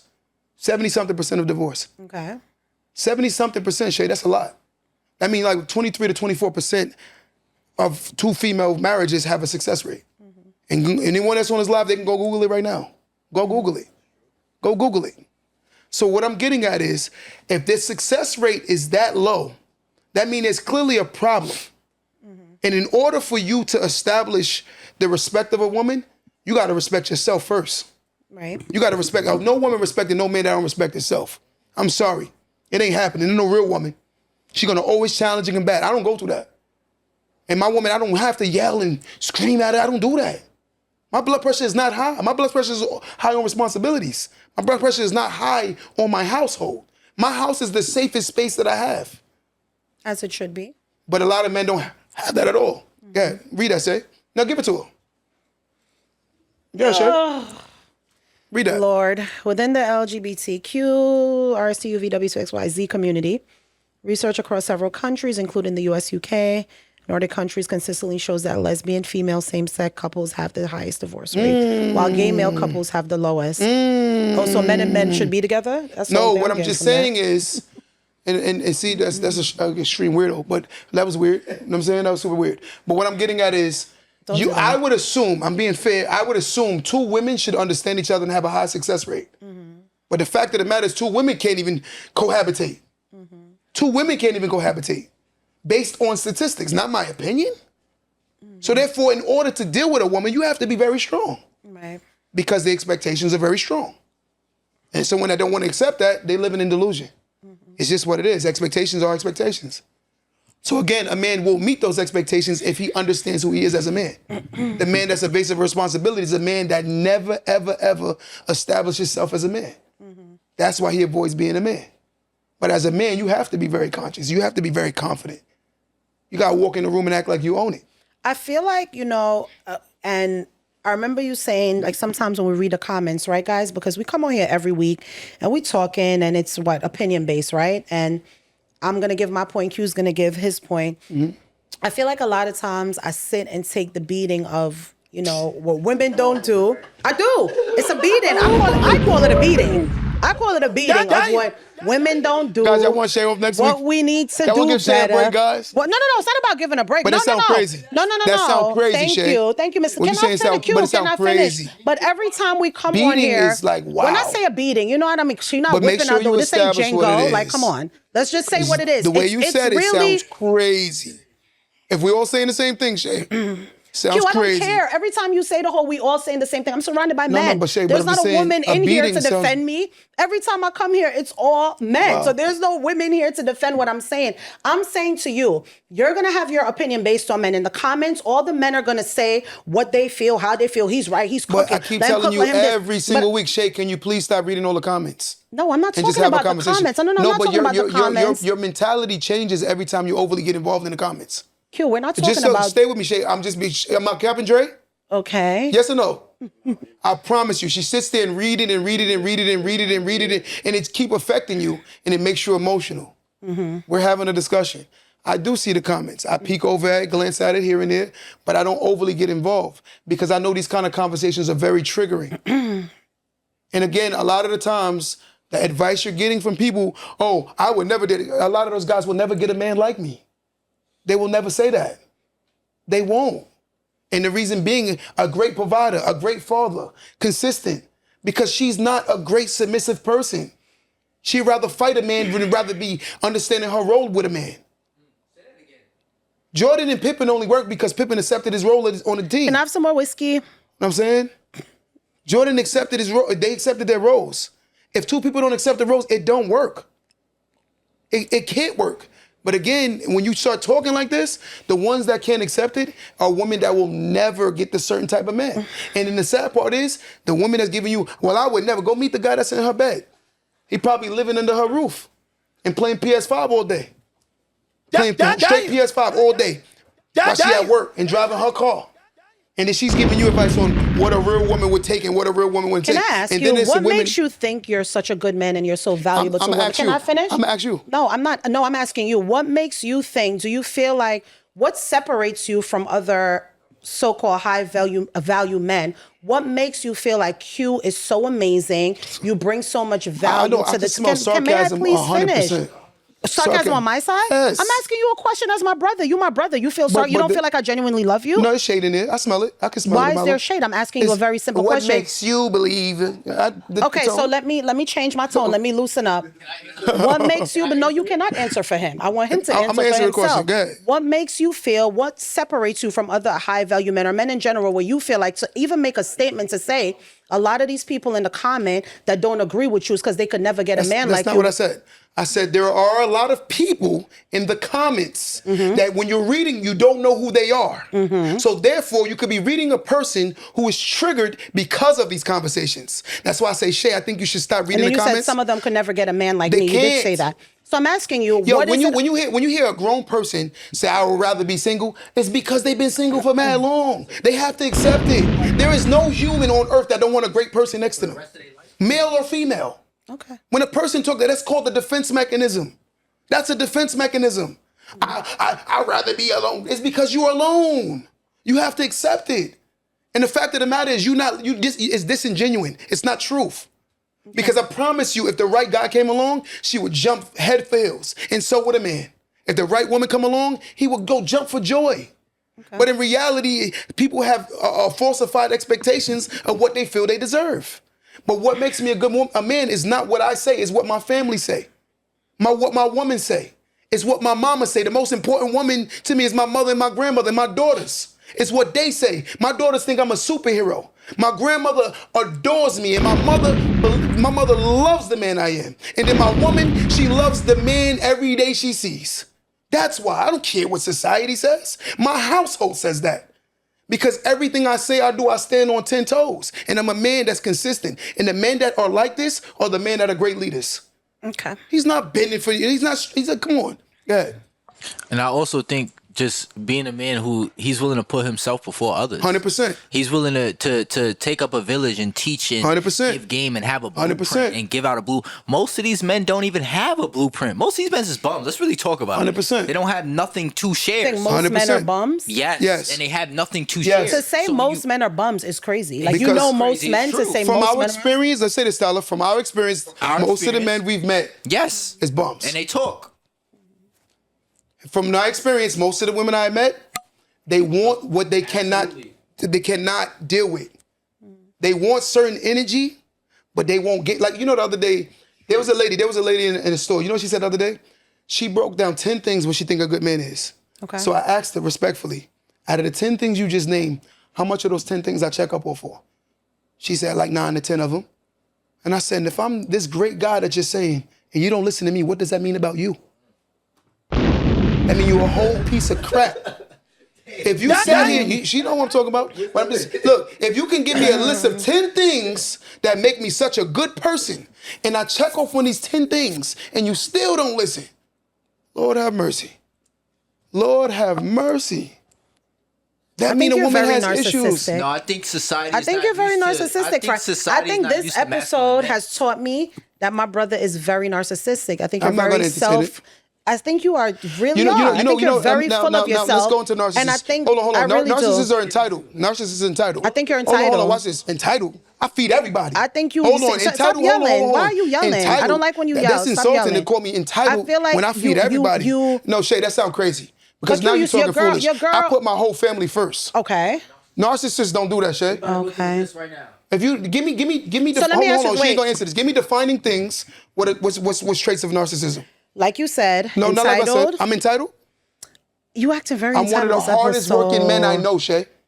You acting. Shay, hardworking man. Entitled means you don't want to work for anything, like Shay. How you. Entitled means you expect people to give you things, Shay. It was the text thing. It was the date thing. But no, again, it wasn't the date thing. It wasn't the date entitled thing. means you expect people to give you things. It's just a level of arrogance that I'm not feeling. No, that's what you're perceiving right now, because again, it is arrogance. It's giving. What do you mean I'm not used to confident men? I have 4 brothers. I have a father, a stepfather, a husband. Look, he's proud and confident. I love it. I know have definitely. The women that be having issues. Read the top one. What's the first one say? Well, number 2, need for admiration. I think you check that. Why you skip the first one though, Shay? Inflated self-image. Check. Shay, confidence and arrogance that's so closely related is extreme. Yo, Shay, listen to this again, Shay. Am I reading it or listening to you? When I said read the first one, you jumped to whatever one you wanted to. I apologize. Did she just do that? Okay, she But did. she okay. always do. All the men are gonna agree with you. Okay. Oh my God. Yo, guys, we can't keep doing this because every week this is crazy. It bro. is very crazy. It's I crazy. agree. Because you bring two women. I brought a woman the other day. She still was not on your side. What woman that wasn't on my She side? wore the red last time we was here. She still wasn't in agreement. Q, stop it. Stop it. Okay, stop it. All I'm saying is, look, Stop it. when you use the term entitled, right? Entitled means that you have a confidence, arrogance, and all of that. They're on the same fence. But confidence can be measured based on where your confidence level is, right? Because if I go around, let's say a Michael Jordan might sound crazy to the person that ain't built to that level. Michael Jordan, ain't nobody in here better than me. What you gonna be like? He's conky. No, he knows he's the best. Why should he not think like that? Because you don't think like that? That's wrong. You're projecting how you feel and you want him to feel because of how you feel. That's kind of crazy, Shay. Again, I'm very confident because I stand on what I say and I know what I do and don't do. I don't have to pretend to be who I'm not. It's just what it is. And you think a person on social media, Shay, don't make or break me. A person's opinion is irrelevant to me. The people that matter the most to me confirmed who I believe I am. But it's not always your message, it's your delivery. It's because of how you're perceiving it. Okay. 100%. Got you. Go ahead. You can go ahead. I feel like our culture, we shoot the messenger. The message will literally be 2 + 2 is 4, but you mad that he said 2 the other way. So now you're gonna kill a messenger? That's the problem with our Q is culture. Dasani knows me more than you. I thought you knew me a lot, Shay. Dasani, like, he's far from narcissist. I help out so many people. I do so much for people. It's their first time in there, and they can't. That's why I keep saying I can't deal with these comments. Those are insecure people who have no confidence. So anytime somebody speaks a little, They're gonna hate up, you. It's like, oh my gosh, Yes. So like, no. Shay thinks she's all of that. I worked on myself. How about Because that? they don't think they're all of that. They ain't work on themselves. That's why. In order to succeed and to win, you should think you all of that.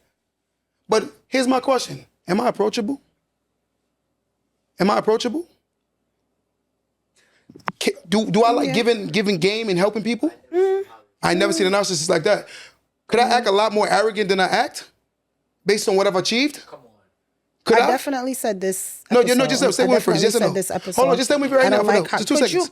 I don't want to say you could act more. I did say this episode. I don't want to say you could. What do you mean you could act more What I arrogant mean by than it is you based know? on I'm not how going to people... give you a green light to be arrogant. I'm not doing that, Shay. I was just asking you a question. Right. Could I act more arrogant based on what I've accomplished? No, I'm not going to sit here and tell you could act more arrogant. I don't like arrogance. Okay. Based on what I've accomplished, Shay, I know people that have a fraction of what I have, and they act way more arrogant and way more disgusting, and they live in basements. Shay. Right? And they haven't put their family in nothing. Nothing. But they super arrogant. Right? But again, I built myself up and my confidence up to the point that when a person isn't confident, they might take me wrong. But if you call me today and like, yo, I need you, am I there? Will I sacrifice myself to make sure you're good? Yes. Narcissists don't do that, Shay. Narcissists care about themselves being for no. But I'm just trying to explain to you the term narcissism. Narcissists is not, they're not really like team players. They're not. I'm the type of person that would rather Dre get the light and I'll step back because I want him to get the shine. Agree or disagree, Dre? Agree or disagree, Tyler? Agree or disagree, Kenzie? But that's just my character. I just said to you a minute ago, they booking me to go where? I want to bring you down there because of the fact that you get an experience. Wow, narcissists like the light. They like the shine. Most people they want everything about them. Most people are saying it's the tone. I think our culture is the tone. It's our culture with the tone. We're emotional. We're emotional creatures in our culture. We're too emotional. It's all about tone and how he said it and this and that. But you're not looking at the message. But you got to also understand the experience of who they dealt with as men. You know, you can't fault them when they haven't. We just said a minute ago, over 70% of black households have single mothers. So in most cases, if you talk like that to a woman that don't understand submission, first thing she's gonna say is, I ain't tolerating this. When you had a woman talking about something, I'd rather pay 100% of bills than 50-50 with a man, you already know you're dealing with a child. That's foolish. If my bills are $5,000 share, you come and say, I'm gonna cut it in half, which is $2,500, and I get to keep $2,500 in my pocket, and I don't think that's a blessing, something wrong with you. You're a little slow. You slow. It don't make sense. Yo, you talking about 50-50. It's okay. It's okay. So I said Shay is preserving her energy. You know what it is? I feel like every week we come on and it's the same argument. Because so I it's the feel like truth. it's the same argument over and over. It's exhausting. It's tiring. It's draining. I feel like, okay, when we have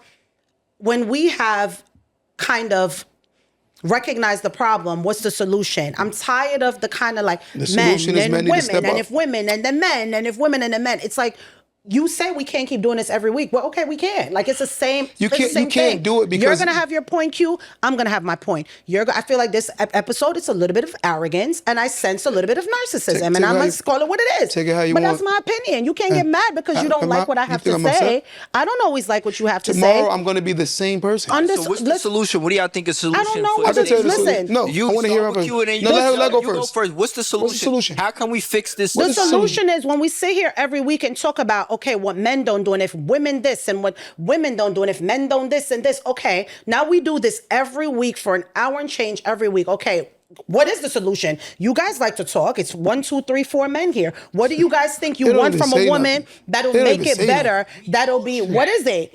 Like, we just going over, we running in circles. When a man tells you what they want and how to make it better, you argue with it. Do you feel like when a woman tells you what she wants to make it better, that you do the same thing as well? Do you feel like it's a two-way street? Do you feel like some of the same issues that you have with us, women have as well? I agree. Do you feel like men are as the dominant men and the this and the this? Do you feel like you guys come with the full package that you think you do? You don't think that you guys need fixing too? You don't think we have a lot of issues with y'all men too? 100%. I agree. We got a lot of issues too. No? I agree with you. You don't think there's anything about you that your girl would say need fixing? You think because you're dominant and you paid the bills and you don't think there's anything that she could improve? I'm still talking because you've been talking the whole time. So I'm just asking you, do you think that there's anything about you that she would say, you know what, if you brought her on here right now, that she would say, you know what, I would change this about him. I would fix this about him. You think you're perfect? And I bet you it's not going to be nothing to the magnitude of what you think. I bet you it's not. You know what's going to be? You know what's going to be? When he comes home from work, he sits in the living room and takes his socks off and leaves his socks in the living room. He don't talk to us for a little while. As I diffuse from my exhausting day, I sit down and detach myself for a moment. It'll be stuff like that. It's not going to be because he's not a great provider. He's not affectionate. He's not attentive. He doesn't take care of us. He's not going to be none of those things. It's going to be more like... So you check off all of those things? Yeah, 100%. I'm being arrogant, yes. 100%. Right? But again... I don't make me the standard. I think more men, if they will build up their confidence and they will build themselves, I always say that a man shouldn't get in a relationship until what? He get his life together. Because again, once he get his life together, he's gonna go after the standard of woman he wants. He's not gonna be tolerable. A lot of men that are in bad relationships, ask them, are you in a situation you wanna be in? And they'll say no. What do you think most men are lacking in the dating world right now? What do you think puts most that are turning off most women? Like when you say the dating pool sucks, what do you think it is? Now we're going to speak for the ladies. I'm tired of hearing about you men. It's exhausting. It's draining. My brain, I can't. I feel like it's too much. What do you feel like most men, what do you think men can improve on to make themselves more dateable or more, to make women want them? I think there are more males in the world than there are men. Okay. Right? I think there are so many males running around here. There are not a lot of men. And a man, it takes one to know one. Okay. And like I said, when you talk the way you talk with confidence and conviction, it disrupts and disturbs the males and the little girls. They get offended. But again, if you want a man that's... So right now, let's just say, I'm going to ask you a simple question. Let's just use... Give me a man that you view as very strong. My dad. Okay. So your dad, he met you today. No, that sounds weird. Give me somebody else. It's your dad. It's weird. It's weird. Give me somebody. You want me to say you, Q? No, I don't want you. Q. No, I don't want that. I think you. No. Q, I think you're very strong. No, we're going to go with you. I don't want you to say me. The only reason I moved it from your dad is it's kind of hard to make it sound. I think you're very strong. But I don't want it to be me because I don't want it to seem like I'm forcing it to be you. No, you're not forcing me. Give me somebody else. Give me a celebrity. I don't want to use a celebrity. No, let her tell somebody who she views. I used you. It got to be somebody she views strong. I used you. Let's go from there. It doesn't matter what you want. Because you can't tell me who to choose. No, because it's going to sound like I'm being arrogant. I mean, let's go. It's going to sound like I'm being narcissistic. Come on. Like, come on. Can you answer that question now? Give me one guy that you view as strong. Q, I choose you. And I say I don't want it because of the fact that I don't want to be narcissistic. Well, then let's get to another topic. Because it was a great question. If we can't talk about it, I choose you. A man I view as strong, I choose you. So let's go. What makes you view me as a strong man? I think that you are a provider. I think that you're extremely ambitious. That's the main thing, that I think that you're very, very, very ambitious. So I feel like that for me, ambitious, provider, leader, great father. Those are 4 qualities that you have that I think that makes you very strong. I appreciate that, humbly. But what I'm saying is, now you say you view me as a strong guy, that you said, from your interpretation. So for a man, in order for him to be a great leader, he has to know what he's leading. And if a woman is constantly combating a man, it's because she don't see him as a great leader. Okay. A man that constantly argue with his woman about the role of leadership is because she's intimate with a man that she doesn't view as a leader. And if a man can't see that, it's because that's another male. Men, we establish our dominance. Okay. And we know who we are as men. And we understand that if my team is losing, regardless of how great I played, we lost. Okay. And it's my fault. That's what a man does. We don't pass the bill when it's pushed over. But you haven't answered my question. I know guys that, look, that bill come, and the way to put it in front of you, he pushed it over to you. You still haven't answered my question. Keep going. About me saying to you, now that we've acknowledged the problem, let's talk about solutions. So I asked you, I said to you, what do you think that a lot of men, you said the dating world now is crazy. Yeah. We've all said it's crazy. What do you think a lot of men lack nowadays? They lack fathers. They lack structure. They lack discipline. And they lack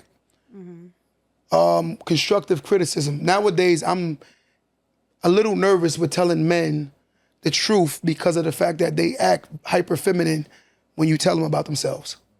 They get offended because, again, they reacting based on what they saw their mother do. Their mother got defensive, they got defensive. If you go tell my son about himself, do he get defensive? I want you to answer that. I would like to think so. Most men do, yeah. You know what I'm saying?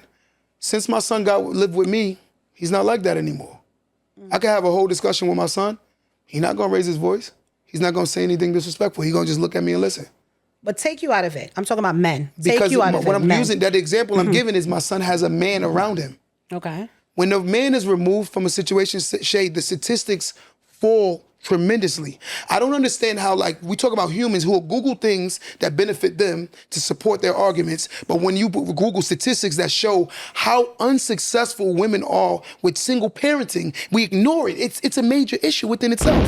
The issue is there are not a good enough examples of what a man is. There are not enough.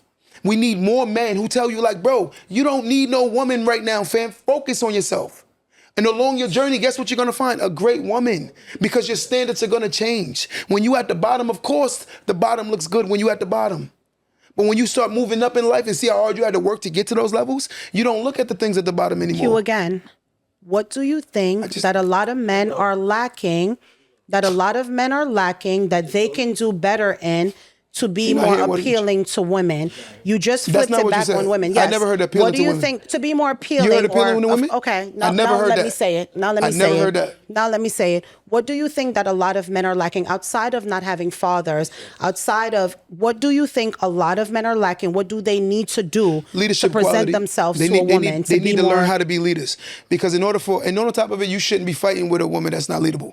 But you should be a leader, meaning you shouldn't practice what you don't preach. Okay. Right? You should be practicing everything you preaching and it's coming out of your mouth. You should be the person that's saying, let's go to the gym. Yo, you should be waking up, let's go to the gym. Okay. We should be saving. You should be showing them we're saving. And if she don't want to be with you because of the fact that you're disciplined and you're focused on your future, then that woman ain't meant for your future. I think what the men that need to show where they're going with their lives, and the women will see that this man is consistently who he is and he's willing to lose his situation for what I'm going with my life. When a man is not like that, he will deviate from his course. A man has to have a goal and a destination to where he's going. When he don't have that, guess what he does? He deviates and goes into the woman's plan, and then she complains about him not being a man. But he should have been focused on himself. Naturally, Shay, a woman benefits from a man that is doing that's on his best version of self. She benefits. It spews off of him. Because when a man becomes successful, our goal is to take care of our families. That's our goal. Is to take care of our families. So the reality, it trickles off of him if he's focused on himself. A man should be selfishly building himself up. Because again, your woman's gonna benefit from it. You're gonna be able to afford to go to the restaurants you wanna go to. You're gonna be able to take vacations. You're gonna be able to do the things that you need to do that's gonna keep your woman also happy. But again, if a man is not focused on himself, he's not good for no woman. He's not good for no woman. And the issue is you see a lot of men who are more focused on how much vagina they can get than how much dollars they got in their account. You have more men that's focused on how much vagina they can get and less about how much money they got. Damn. And the positioning that his family's in. I know guys that dress nice and their kids in the projects. Damn. That's a sick person. That's a sick person. If your children aren't your first priority, something wrong with you. I think a lot of men, to kind of add to the question that I asked you, I think a lot of men now, I don't know if you would agree with me, some of the ladies are just way too emotional. And I feel like that's why a lot of women feel like they can't submit. You can't submit and look at a man as a leader if he's way too emotional. If you feel like you have to be a little bit more alpha or wear the pants. There's a lot of women out here that are holding down the household way more than they should. They're taking on roles as men that they shouldn't. When the men are looking for submissiveness and asking for us to, be able to let them lead, but it's like, you can't lead a man that don't got no destination. And look, Danielle said because they were raised by single mothers. Shay, when you dealing with, we brush over the single parent issue. Mm-hmm.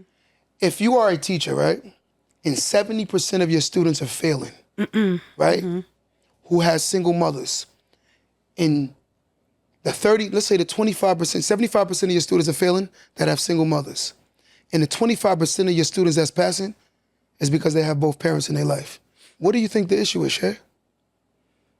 Yeah, but we're going all the way back to that. Oh we're going, God. no, but I'm saying too, we're taking away from that or adding on to that. Okay, you're raised like that, but now we can't change the fact that some households were single households. We can't change that. Absent fathers is... But we can't change that. That was my point. Stop doing that. Like, I feel like when I say something and you're like, well, I'm saying to you, we can't change the fact that some people grow up in single parents households. No, Shay, we can't change it. We can't change it.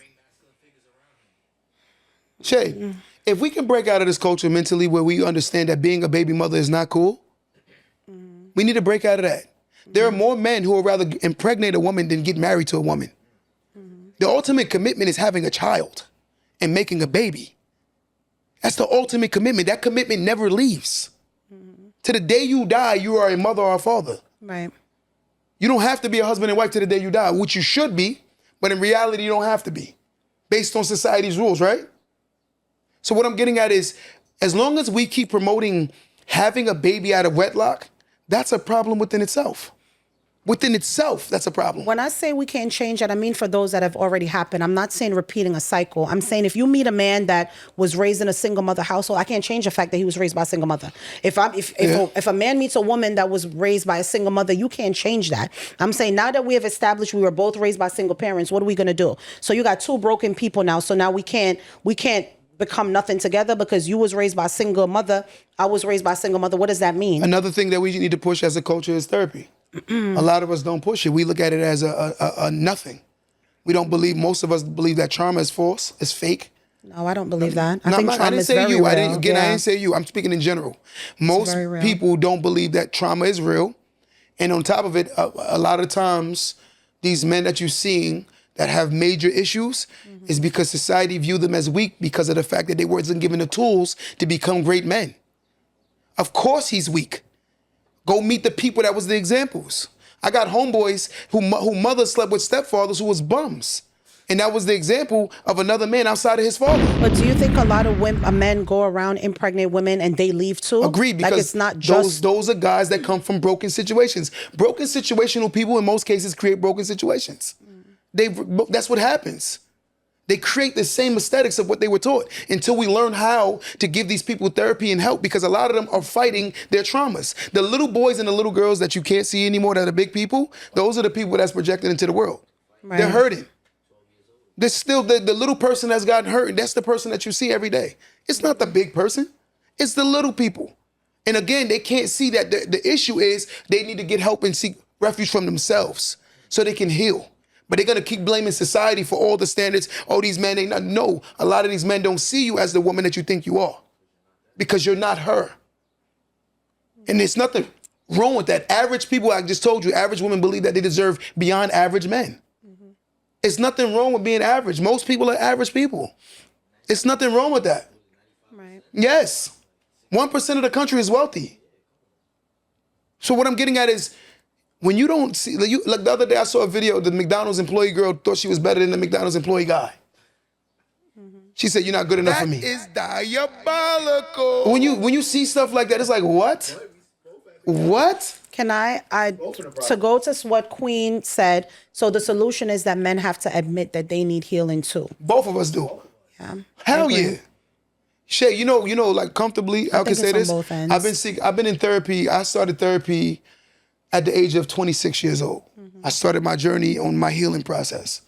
One of the major healing factors I had to do, and I realized and I had to accept it, in most cases, people will not tell the truth on how they really feel. I grew up with my dad and I'm good. That's a defense mechanism because you're not good. If you can't acknowledge that growing up without one of the halves of you didn't cause some level of problems, that means you insecure with the truth. If you can't admit that growing up without a half of you, learning a half of you, didn't affect you no type of way, that's a defense mechanism. That means there's some lying there. Somebody lying. And I'm going to be honest with you, me growing up without my father, it caused certain issues until I learned what was wrong with me. And I started being vulnerable and being honest. I said, this did affect me. I agree 100%. It affected me more than I want to even give light because I was worried about what? People seeing me in my vulnerable space. I've come on my podcast, I tell the truth. I don't care who judge, who got something to say. Because again, I will be the projection because of the fact that people are insecure about their situations. There's somebody right now, whether male or female, you say you're growing up without your father, did it affect you? I'm good. I'm okay. That's why you can't submit to a man. That's why you can't be a man. But I think a lot of men... Did you hear that? Yes. That's why you can't submit to a man, and that's why you can't be a man. Damn. Yeah. But do you think a lot of men, what they lacked in their mothers, they look for in their women? And they look for their women to be, I don't want to say to be their mothers, but I feel like there are a lot of women out here doing more parenting to their partners than they are being their partners. 100%. So they're taking on projects and not partners. 100%. So instead of me having a man, I got a kid. You know what I mean? 100%. And I agree. Mm-hmm. Like I watch these, I see sometimes these clips, what they call it, the red pill stuff. When I see those things, I'm looking at a bunch of broken men who are hurt and they're running from their problems and the aesthetics of building yourself. Yeah. Because I'm gonna be honest with you, when you complain about a woman that's argumentative, combative, always wanna fight, that means there's a problem with you because I wouldn't entertain a woman like that. But it's not even just about entertaining a woman like that. I think a lot of men present themselves with so much trauma. Like you said with women, I think sometimes with women, again, we can't respect a man as a leader if we're taking on a project. So now this man has come to you broken. Just like you say, some women come to men broken. There are a lot of men that come to women broken. Now we got to take on the role of doing what we have to do as mothers, show up as women. And now we have to show up as not just your girl or your wife, but now I have to show up as your mother because I have to heal the wound that you didn't heal from trauma that you had that I didn't even create. Agree. And I agree. I think that everyone is responsible for their own trauma. It's not for me to heal your trauma. So if you weren't healed, you shouldn't have gotten in this relationship. Both ways. Of course, both. But we're not talking about both ways now. We're talking about them. We're talking about men right now. That I feel like sometimes you guys don't heal before you get in relationships. And again, the woman, it's now my job to figure out, oh my God, like now I'm not just being his lover. I got to figure out how to be kind of a mother too because of the absence of that. But and I don't think that's fair to us also. But you know who's done that? Mothers. Who does that? What I'm saying, no, society. Okay. When you take a man, and guys, if y'all agree, tell me if y'all agree. Men are looked at as weak, sassy, anytime he expresses his emotions and feelings. Anytime a man is expressing himself, he's considered weak, he's considered sassy, he's considered soft. So this traumatic person who's experienced certain levels of experiences that he didn't choose, right? And inadvertently inherited certain things that he didn't choose either, Right. Because again, he didn't have a masculine figure to teach him how to be a man. So now he's inherited this mentality, right? Very hyper emotional, because he didn't have a person teach him how to control his emotions. Now society tells him that if he is vulnerable and speak on it, either one, if he tells his woman, a lot of times it's used against him, right? In a moment of vulnerability. The second one is society laughs at him for not being strong enough to be able to cope and deal with trauma that he did not create. I totally understand, and I agree with you, and I feel like it goes the same for the woman that didn't have the father in the house, that went out and had sex with men, that she was also judged based on that. I agree. So like I said, when we've identified the problem, what's the solution? Because on both ends, there may be differences. Okay, in the way, like you said, with a man, if he goes and sleep with 1 million women, that's not a thing, but you judge us off of that. Just the way you say, now a woman may judge a man off of he's a little too emotional, but a man may not judge a woman off of that. So now that we've gotten the differences, what is the solution? Now watch this. Okay, solution. Would you say that black families have had an issue with single mothers for a long time? Single mothers and fathers, yes. No, absentee fathers and single mothers. Yes. Both. Okay, now watch the question. What changes why the boys are so feminine is because of the way the nuance of women parent. They parent them completely different than how I was raised. Like when I look at my mom was tough on us. My mom wasn't no and blah, blah, blah. My mother wasn't like that. My mother was tough. Now you have the parents who say, you know what, I refuse to raise my children how my mother raised me. And now you create a little soft guy. And society is not gonna view your sons the same way you view them. You can love your son to death, and that's a beautiful thing. But society, when he walks in society see that as another big man who ain't got nothing. And if you don't teach him that that's how the world is going to view him, you underpreparing them for reality.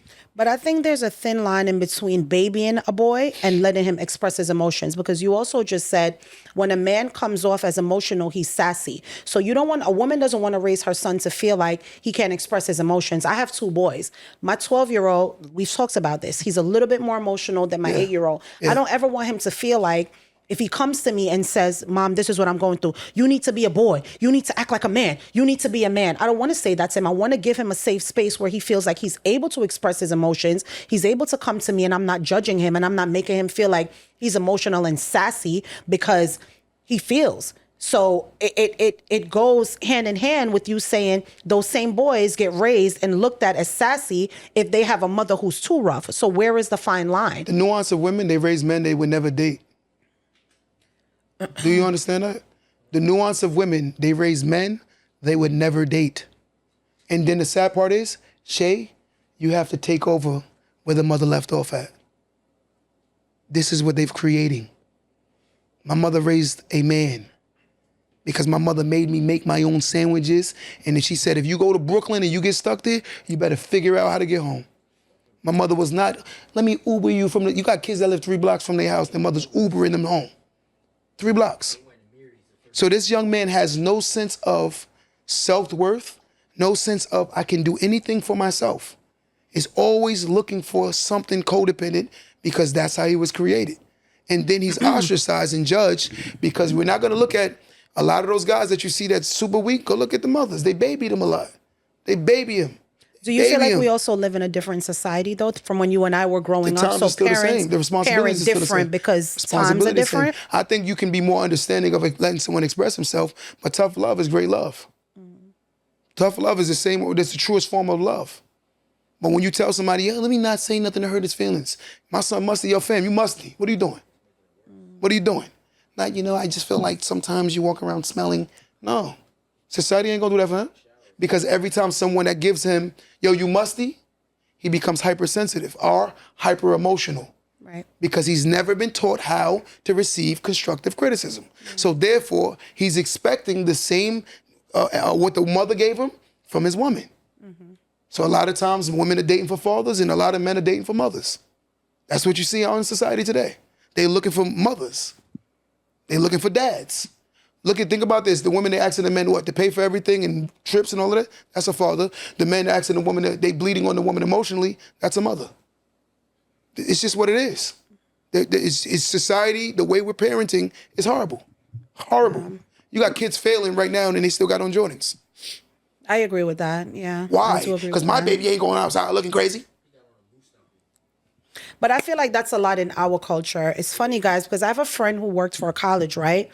And this was at Nassau. I don't know where a lot of you guys are from, if you're from New York, but if you're familiar with Nassau, it's a community college, right? And she said when she was working in Bursar is where you make the payments, right? She said that you would have a lot of, she would kind of realize that you had a lot of like the white families would come in, and I'm not saying all, this is what she said. A lot of the white families would come in, they pay the full tuition. Okay, my son has to take 18 credits, boom, boom, boom, here.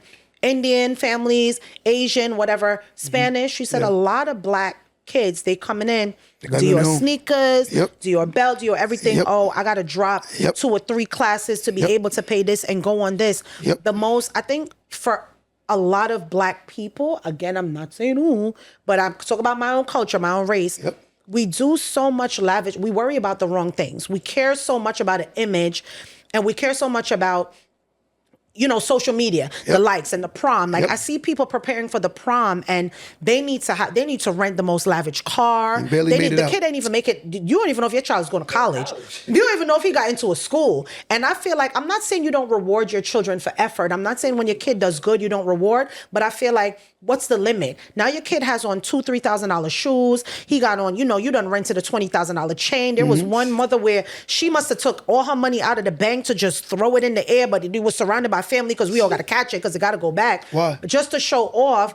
Like these proms are super lavish, super crazy, but your kids are taking out student loans. Your kids aren't even, you don't even know if your kid is going to school. Like I feel like for us, that's where we have to kind of like step back. You know what I'm saying? It's like we would rather look rich than to be rich. And that's what I hate about our culture. I'm going to give you 2 examples. My daughter, when she used to get up, she used to wake up with an attitude. And her mother who used to wake up with an attitude? Remember, I have 2 children before my new child. I know that. She would say stuff like, you know, that's just her. No, that's not just her. That's what you allow her to be. Her mother used to say that. Yes. That's just her. She wakes up with attitude. No, that's what you allow her to be. You get up, you speak to everybody, say good morning. Right. Now she gets up, good morning. Yeah. It took me consistent structure showing her we're not going for that. We're not going for that. First thing she do, she get up, good morning to everybody, good morning. Right. Right? There's a book called I make my own bed. Right. And it teaches these disciplines that people deviate from but still expect people to do, right? Going further. When my daughter was born, I said, we're not doing Jordans and all these lavish things. When she was born, I said, give me 500. Give me 500. The day she got her social security number, we put $1,000 in her bank account. We opened up a custodial stock account, and every birthday, every Christmas, and every single, like Valentine's Day, I add money as her father. But now you fast forward, she's 4, she's almost at $60,000. Yeah. Right? But again, my woman had no understanding of this. But this is the difference of getting a great leader. A great leader creates structure. And when it deviates from the structure, that man is willing to walk away from what he's not seeing as structure.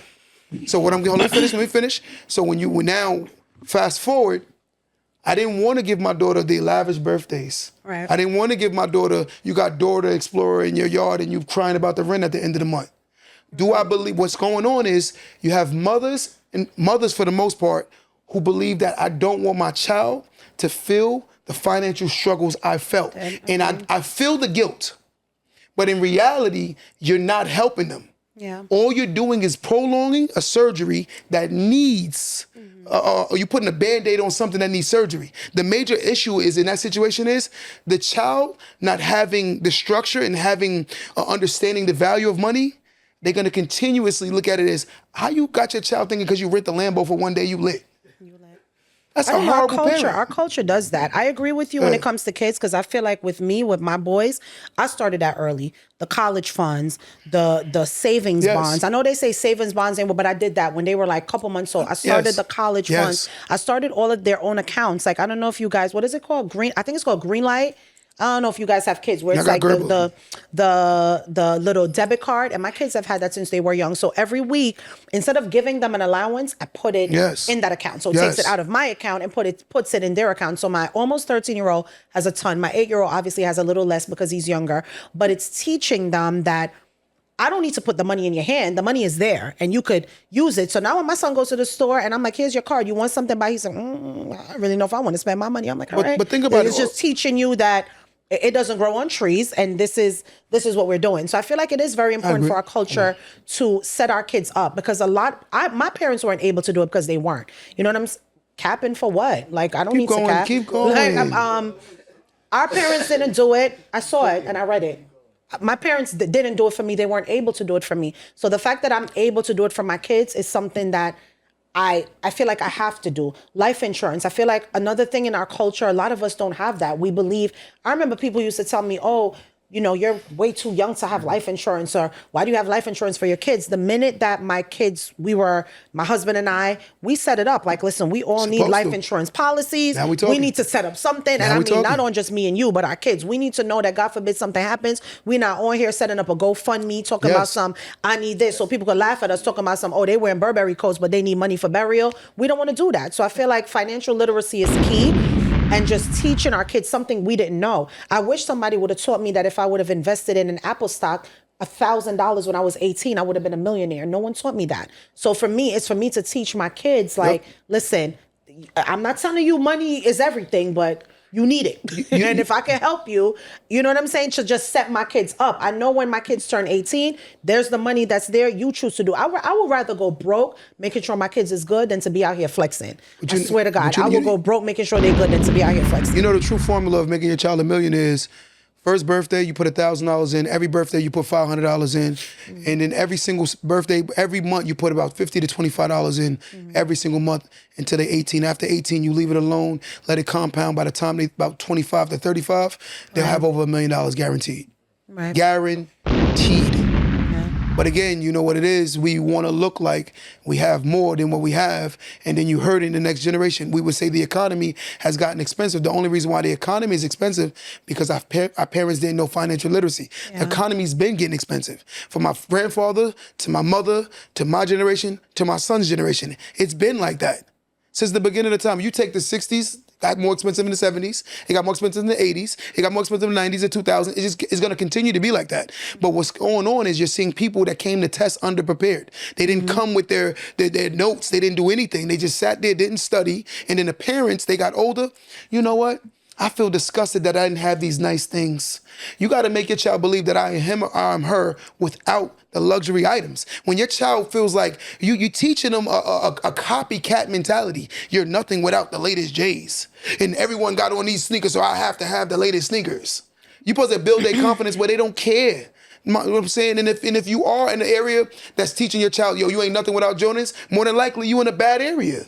But do you feel like a lot of Black people in our culture, I'm going to say men and women feel better when we look better? Like, we need to have the nicest car. We need to have the nicest this. Like, it's all about stature. I think it's most people that's insecure with themselves.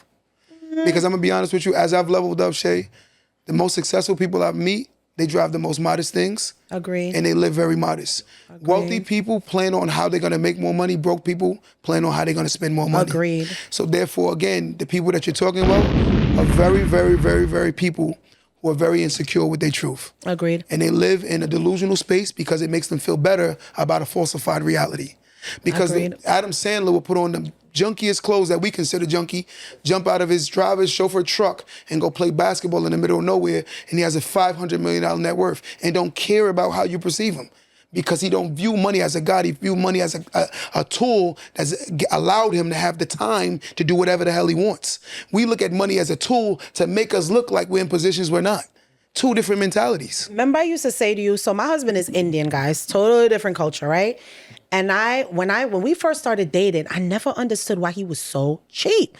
I'm like, yo, he is so cheap. Like, you don't want to do this, you don't want to do that, you don't want to go here, you don't want to go there. And he would always say, like, I need my kids to have. And his parents established things for our kids, like they bought land. Like there was land in my kid's name and stuff that I was just, back then I was very immature, just being like, oh, well, we need to buy this and do this and do that. And they're like, like we need to make sure that if God forbid something happens to us, these kids are good. I need this house to be in this one's name and this house to be. So I feel like other cultures establish that from young. A lot of times I feel like we had a false start, guys, because we didn't even have the opportunity. 100%. Do y'all remember 100%. Back in the day, there were some places, there were some towns that like you couldn't even, Black people couldn't even own property. You couldn't even sell to us. So I feel like we kind of had a slow start, but even with the slow start and whatever we have, I think we could do a little bit with it. Like buying a home for me was a big decision. 100%. Like, oh my God, 100%. Do we need a home? But I look at it now like it's for my kids. It's not for me. I don't need to live in a house. I can live in a room. I can live in a basement. I can live in an apartment. You know what a house is? For my kids. A house is your first family bank. Yeah, it's a bank. It's that's all it is for my kids. So I like the fact that I think financial literacy, guys, should be taught in every school. I think if we learn that, I think that should be something that they teach. My son's school now, they're doing it in 8th grade where they teach financial literacy is one of the curriculums. And I think it's amazing. I think it's something that we need to learn because had we known some of the things then that we know now, things would be a whole lot different. And I think a lot of races and cultures have a head start because our culture are just so, we behind. Want to blow your mind? We behind. I could do it on live right now. I call Quinn in right now. Tell her to bring her iPad and ask her what company made the chip that's in your iPad. You know what she's going to say? NVIDIA. She knows, She's 4 years old. Yeah. At 4, Tyler.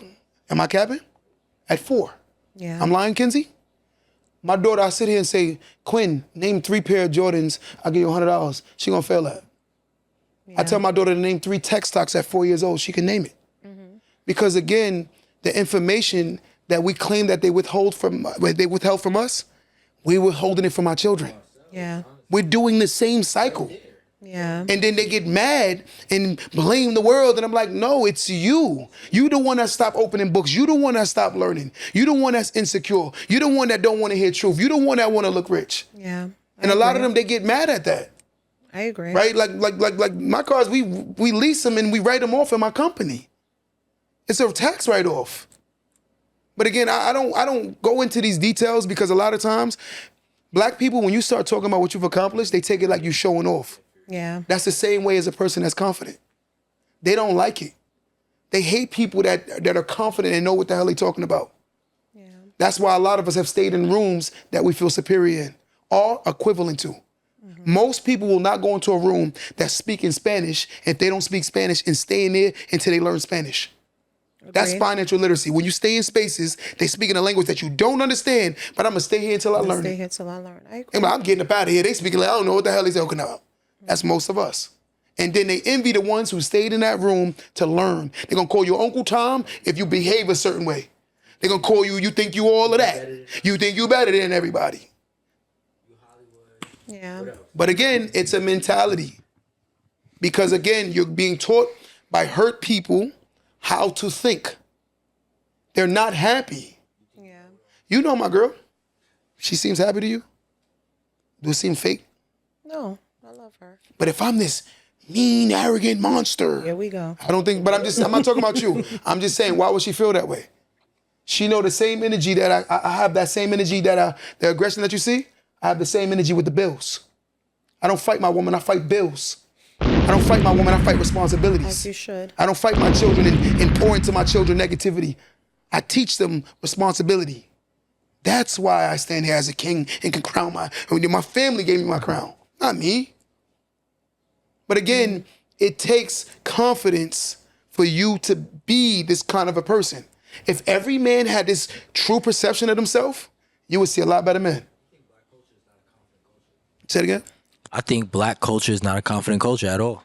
I think we falsify what confidence is. I think we stand behind things that make us look like we're more secure than what we actually are.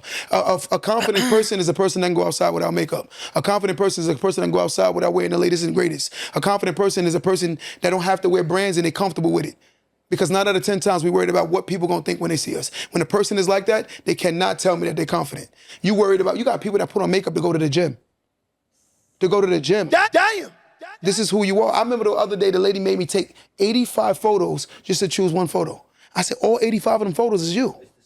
It's the same photo. But in her mind, it had to be the perfect angle, perfect shot, perfect. And I said, you worried about society? I'm not worried about, yes, you are. Yes, you are. Yes, you are. I agree. But again, she got offended when I said that to her. Can I say something now that I've been sipping a little bit? Biggs is whiskey. I feel like women, because he said, "Were you sipping Shay?" Hey, Biggs. You know he comes on every week. I feel like we women get our confidence, and I know this sucks, guys. Women, follow me. I feel like social media does play a big part. When you see what other people are doing, what other people are this, you may go to the gym and you see her wearing this and this one doing this. Sometimes you can't help but to be like, okay, well, I want to look a little cute too. If you're that woman, I'm not saying every woman is like, if you're not on social media, you don't care. But I'm saying we feel like we're in competition with other women. Everybody wants to be sexy. Everybody wants to look good. Everybody wants to this. But I feel like men do the same thing too. I feel like men are in competition with other men. That's a lie. Q, you bugging. I feel like men are in competition with other men too. Everybody wants to be the better this, the better car, Shay, real men, they get inspired by it. Shay, being fair to you, and look at me. There are certain traits a man takes on if he grows up with a single mother, because that's the example of what being an adult is. So the men that you see that are like that, they have very feminine traits. Those are the men that will argue with you for 5 hours. Those are the men, I ain't paying no bills. Those are those kind of guys. So you don't think men be in competition with other men? Not the real men. The real men get inspired by men. They get inspired by each other. The real, my town is a very successful town. Would you agree? Where I live, my business is there. If you listen to the conversations that's there, then I can take you where I'm from. 2 different complete conversations. The conversations where I'm from, those guys will take it as you flexing and you showing off and they hate you. But in my space here, when you talk about these same conversations, word, so what stock are you buying next? They get inspired by each other. It depends on the level of maturity the man is at. The real men that are providers and protectors and giving the security, they want to learn more. Because I was going to say, why they want to stab, shoot, and kill other men over what they have? Because there's a lot of men out there doing that. Like, they hate us. Where they from? Those men, where they from? Non-successful men. I don't know what you're trying to get me to say, what but I'm trying to say to you is they from the certified crash houses and certified crash out areas. You ain't gonna think a man gonna work to be a multi-millionaire talking about you got to crash out because you got more money than him. Every man is successful in their own right. Somebody said the hood, a fact. Those people are from a certain aesthetics that created a certain mentality. But if you don't change that mentality, that's why they're the way they are. Insecurity looks secure when you're around insecure people. It looks very secure. So again, when you sit down and listen to certain people, they're not mad at you. They're mad at the truth. Okay. Would you agree that most people who talk negative, they don't even know they talk negative? Because somebody just said that they don't know any better. They don't know better. I was having a conversation with somebody, and it's always something negative, and I tell them, like, I'm not negative. I'm like, you just don't know because you're so negative. They don't know what it takes. Bro, I texted you the other day when he posted a clip, and I was like, I commented. I was like, oh my God. I was watching myself. And I was like, damn, she's sound crazy. But it's opinion, right? I love but you guys. I love that you stand on what you say, though. And what I always say to you, Shay. I was like, oh my God, is that me? I'm like, Q, take that down before I get you arrested. Oh, y'all don't know. They don't know. They have no clue. What? But being fair to society. Pause. Let me tell y'all something. When we come on this show, Q, I'm going to need you to vet the people that you bring on here. I need you to start checking people out. Listen, me and Q, we have this love-hate relationship, but I love my brother. We talk all day during the week. I'll call him. Q, I got a question. He'll call me, whatever. We're talking 2, 3, 4 days out the week, guys. Someone came on this show, told their truth. I don't care who you are. I don't care if you're watching. I don't care if you watch later. Come on here. We talk our truth, right, guys? Y'all don't always agree with me. I see the comments. She bugging, she wilding, she must be single, she this. It's okay, it's cool, whatever. You come on here, you speak your truth. Nobody coerced you. Nobody asked you to say what you said. You came on here, you said what you had to say. You got to understand when you're talking, it's people on here. We streaming from everywhere. Real people. People are able to agree and disagree. Y'all don't agree with everything I say, and it's okay. I'm like, all right, they ain't like what I said. Okay, it is what it is, but that's my truth. You cannot now wait until we post the clips to now have an issue and text my crew, my gang, and say, hey, I ain't like what you did. I ain't like what you posted. I need you to take that down. I'm calling lawyers. I'm doing this. Girl, are you crazy? Because it backfired on how she looked. What's wrong with you?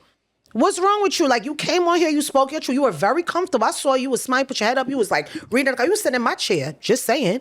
And you said what you had to say. And people didn't take it the way you wanted them to take it. And that's okay. But you cannot get mad because your truth might not be for everybody. It is all right. They didn't like what you had to say, but now you trying to sue my brother? Girl. But I'm gonna say this too, like, guys, respectfully, right? And this is being fair to everybody who watched the podcast, right? And let me just say that when it come off. For those who watch the podcast, right, I want y'all to understand, like, look, me and Shay, we have a great relationship. This is really family to me. Great is a push. You know what I'm saying? Extreme. Beyond great. But I'm just saying, respectfully, when y'all do reviews and the people that be doing the reviews, I just want y'all to understand, like, yo, when you start disrespecting somebody, it shows that you're very low vibration. If you're in the comments, I don't agree with you. I'm not hearing what you say. That's cool. But to call somebody derogatory terms and everything, it shows that you're very low IQ people, right? We have to understand that everyone is not going to agree with each other. Everyone is not going to have the same ideology. And sometimes people are in positions because they don't have the same ideology. There were certain people that did reviews on certain videos that we have posted, and a lot of them have taken extreme, unnecessary comments to guests and to my co-hosts. And a lot of times, I'm gonna be honest with you, as a man, I don't respect it. The one thing you can honestly say, Shay, I will never call you out your name.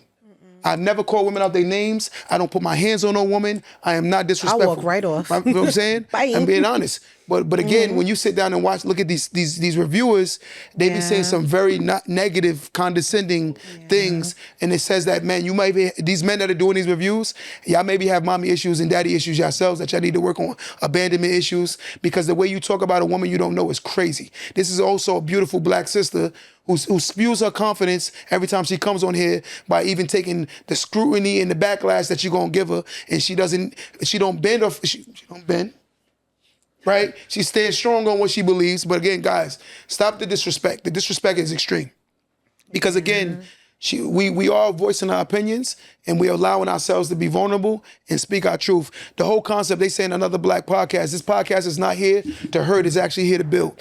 My goal is, that's why you don't see two people throwing, you see other podcasts, they start throwing hands, they curse, they scream.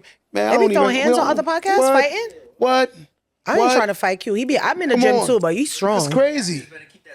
But I feel like, you know what it is? I don't mind, guys. And I think that's the thing that sometimes goes with me and goes against me. I tell Q, my dad raised me, right? And my dad was crazy. So I'm okay with giving my opinion and not being agreed with. It's okay if people don't agree with me. I learned from this podcast, so I learned from men. And I come on here sometimes and I pop my ish, but I'll go back and say, you know what, he was right. I call him, I'm like, you know what, I felt what you was saying. And I'm not upset that we disagree. We agree to disagree. What I don't like are the people that do the reviews. We've had a couple guys do the reviews, and like when you calling me out of my name and you being disrespectful, like me and Q may talk Aisha. I'm like, yo, bro, you sound very narcissistic this episode. Do I think he's a narcissist? Absolutely not. I'm talking my ish today because we just talking our ish today. But to call me a B and come out of my name and you know, like, to me, I don't even want to watch it because I don't want to. It's disgusting. I don't want to like subscribe to that. They be like, you know what I'm saying? B, and I'm like, this is crazy. Yeah, I don't want to subscribe to that. Like, crazy. I feel like just because I disagree with you, because that's what makes us women look at some men as sassy. Like, I feel like you are gay. Like the two guys that did that review, that's how I feel. Like it's giving very feminine energy, and it's giving very, you don't have a girl, you could never get a woman. So you sit back there and you rip a woman apart because it makes you feel better behind your screen. So what I want y'all to do is come on this show and say everything that you said behind your podcast to my face. I challenge the both of y'all that did your whole little review to come on here and come say it. Like, if you want to talk your truth, because I'll come on y'all show and pop my ish. You know me. I have no problem. She calls me out my name, but respectfully, Shay and me really know each other. And I don't take it as an insult. Today she called me a narcissist. I don't care. Because I know what it is. But we do this because, again, this is real everyday conversations that people should be having as normal people. And on top of it, be able to agree to disagree. I'm going to tell you, when you see a narcissist, when the person, if you ever ask somebody for something and you don't give them room to say no, you're a narcissist. Mm-hmm. That's a narcissist. You don't give a person even room to say no. Right? The person has to say yeah. Yo, you can't give me a ride?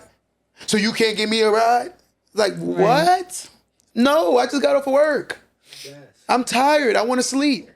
When you don't give people room to disagree with you. Like today, we debate. This is what we do. This is what the podcast is all about. But the reality is, you'll never see us insult each other. You'll never see us disrespect each other, right? But when y'all sit here in these comments and y'all overly talk crazy, a lot of y'all feel like y'all projecting. A lot of y'all projecting. And I'm gonna just be honest with you. Y'all say things like, because maybe you feel a way about your personal life, and it's okay. But we here to heal and we here to help each other build. Because again, the perspective, guys, that she's saying, it might be something you need to hear. I'm gonna be honest with you, most people aren't narcissistic. Actually, narcissistic people are a very, very, very low amount of people.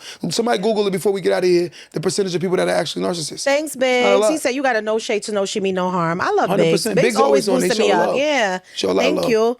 And thank you, Queen Lachey. Oh, you got Lachey in your name too. Ew. Somebody, your dad, what'd you get? Tyler, Google it real quick. Well, you said what? Somebody what? No, but guys, real talk, honestly, these healthy conversations, somebody, you talk about the same. I'm like, it's not the same as everyday podcast, because we're trying to come to a solution, right? And hopefully, in most cases, from my DMs and from Shay's DMs, we get a lot of people that say they learn a lot from this podcast. Oh, we love you guys too. You know what I'm saying? Shay, you got anything you want to say before you get out of here today? That's it, guys. I love you guys. Thank you guys for coming on faithfully every week. Thank you guys for listening to us and just being super supportive and not, being very diplomatic and being able to just accept both of our perspectives. 100%. I see some of you guys that are on here all the time. Some of you that have negative things to say. I don't want to say what I want to say right now, but you know what you could do. Other than that, like someone wrote earlier, we do this each and every Sunday between we start anywhere from around like 3 o'clock. 3-ish. 3-ish. We start every single Sunday. Guys, turn on the bell notification, whether you're on YouTube or you on TikTok or you on Facebook. Turn on the bell notification so it'll alert you that we're going to do this. We do this each and every Sunday. And for those who don't know, the old episodes are live. If you want to view it physically, you can go look at it on our YouTube channel. It's called Empowered Dynasty, EM. Yes, Eastern Standard Time. EMPOWERD, Empowered Dynasty is the YouTube channel. We are over 100,000 subscribers, guys, and we continue to grow each and every day. It's been a safe space for a long time. For those who don't know, you can go follow Shay at TSAHAY Jones. That's my Instagram, guys. Tashay Jones. My name. And you can go follow me at QDaboss516, QDABOSS 516 on all platforms. And for those who don't know, as we like to say before we get out of here, don't let that go over your head.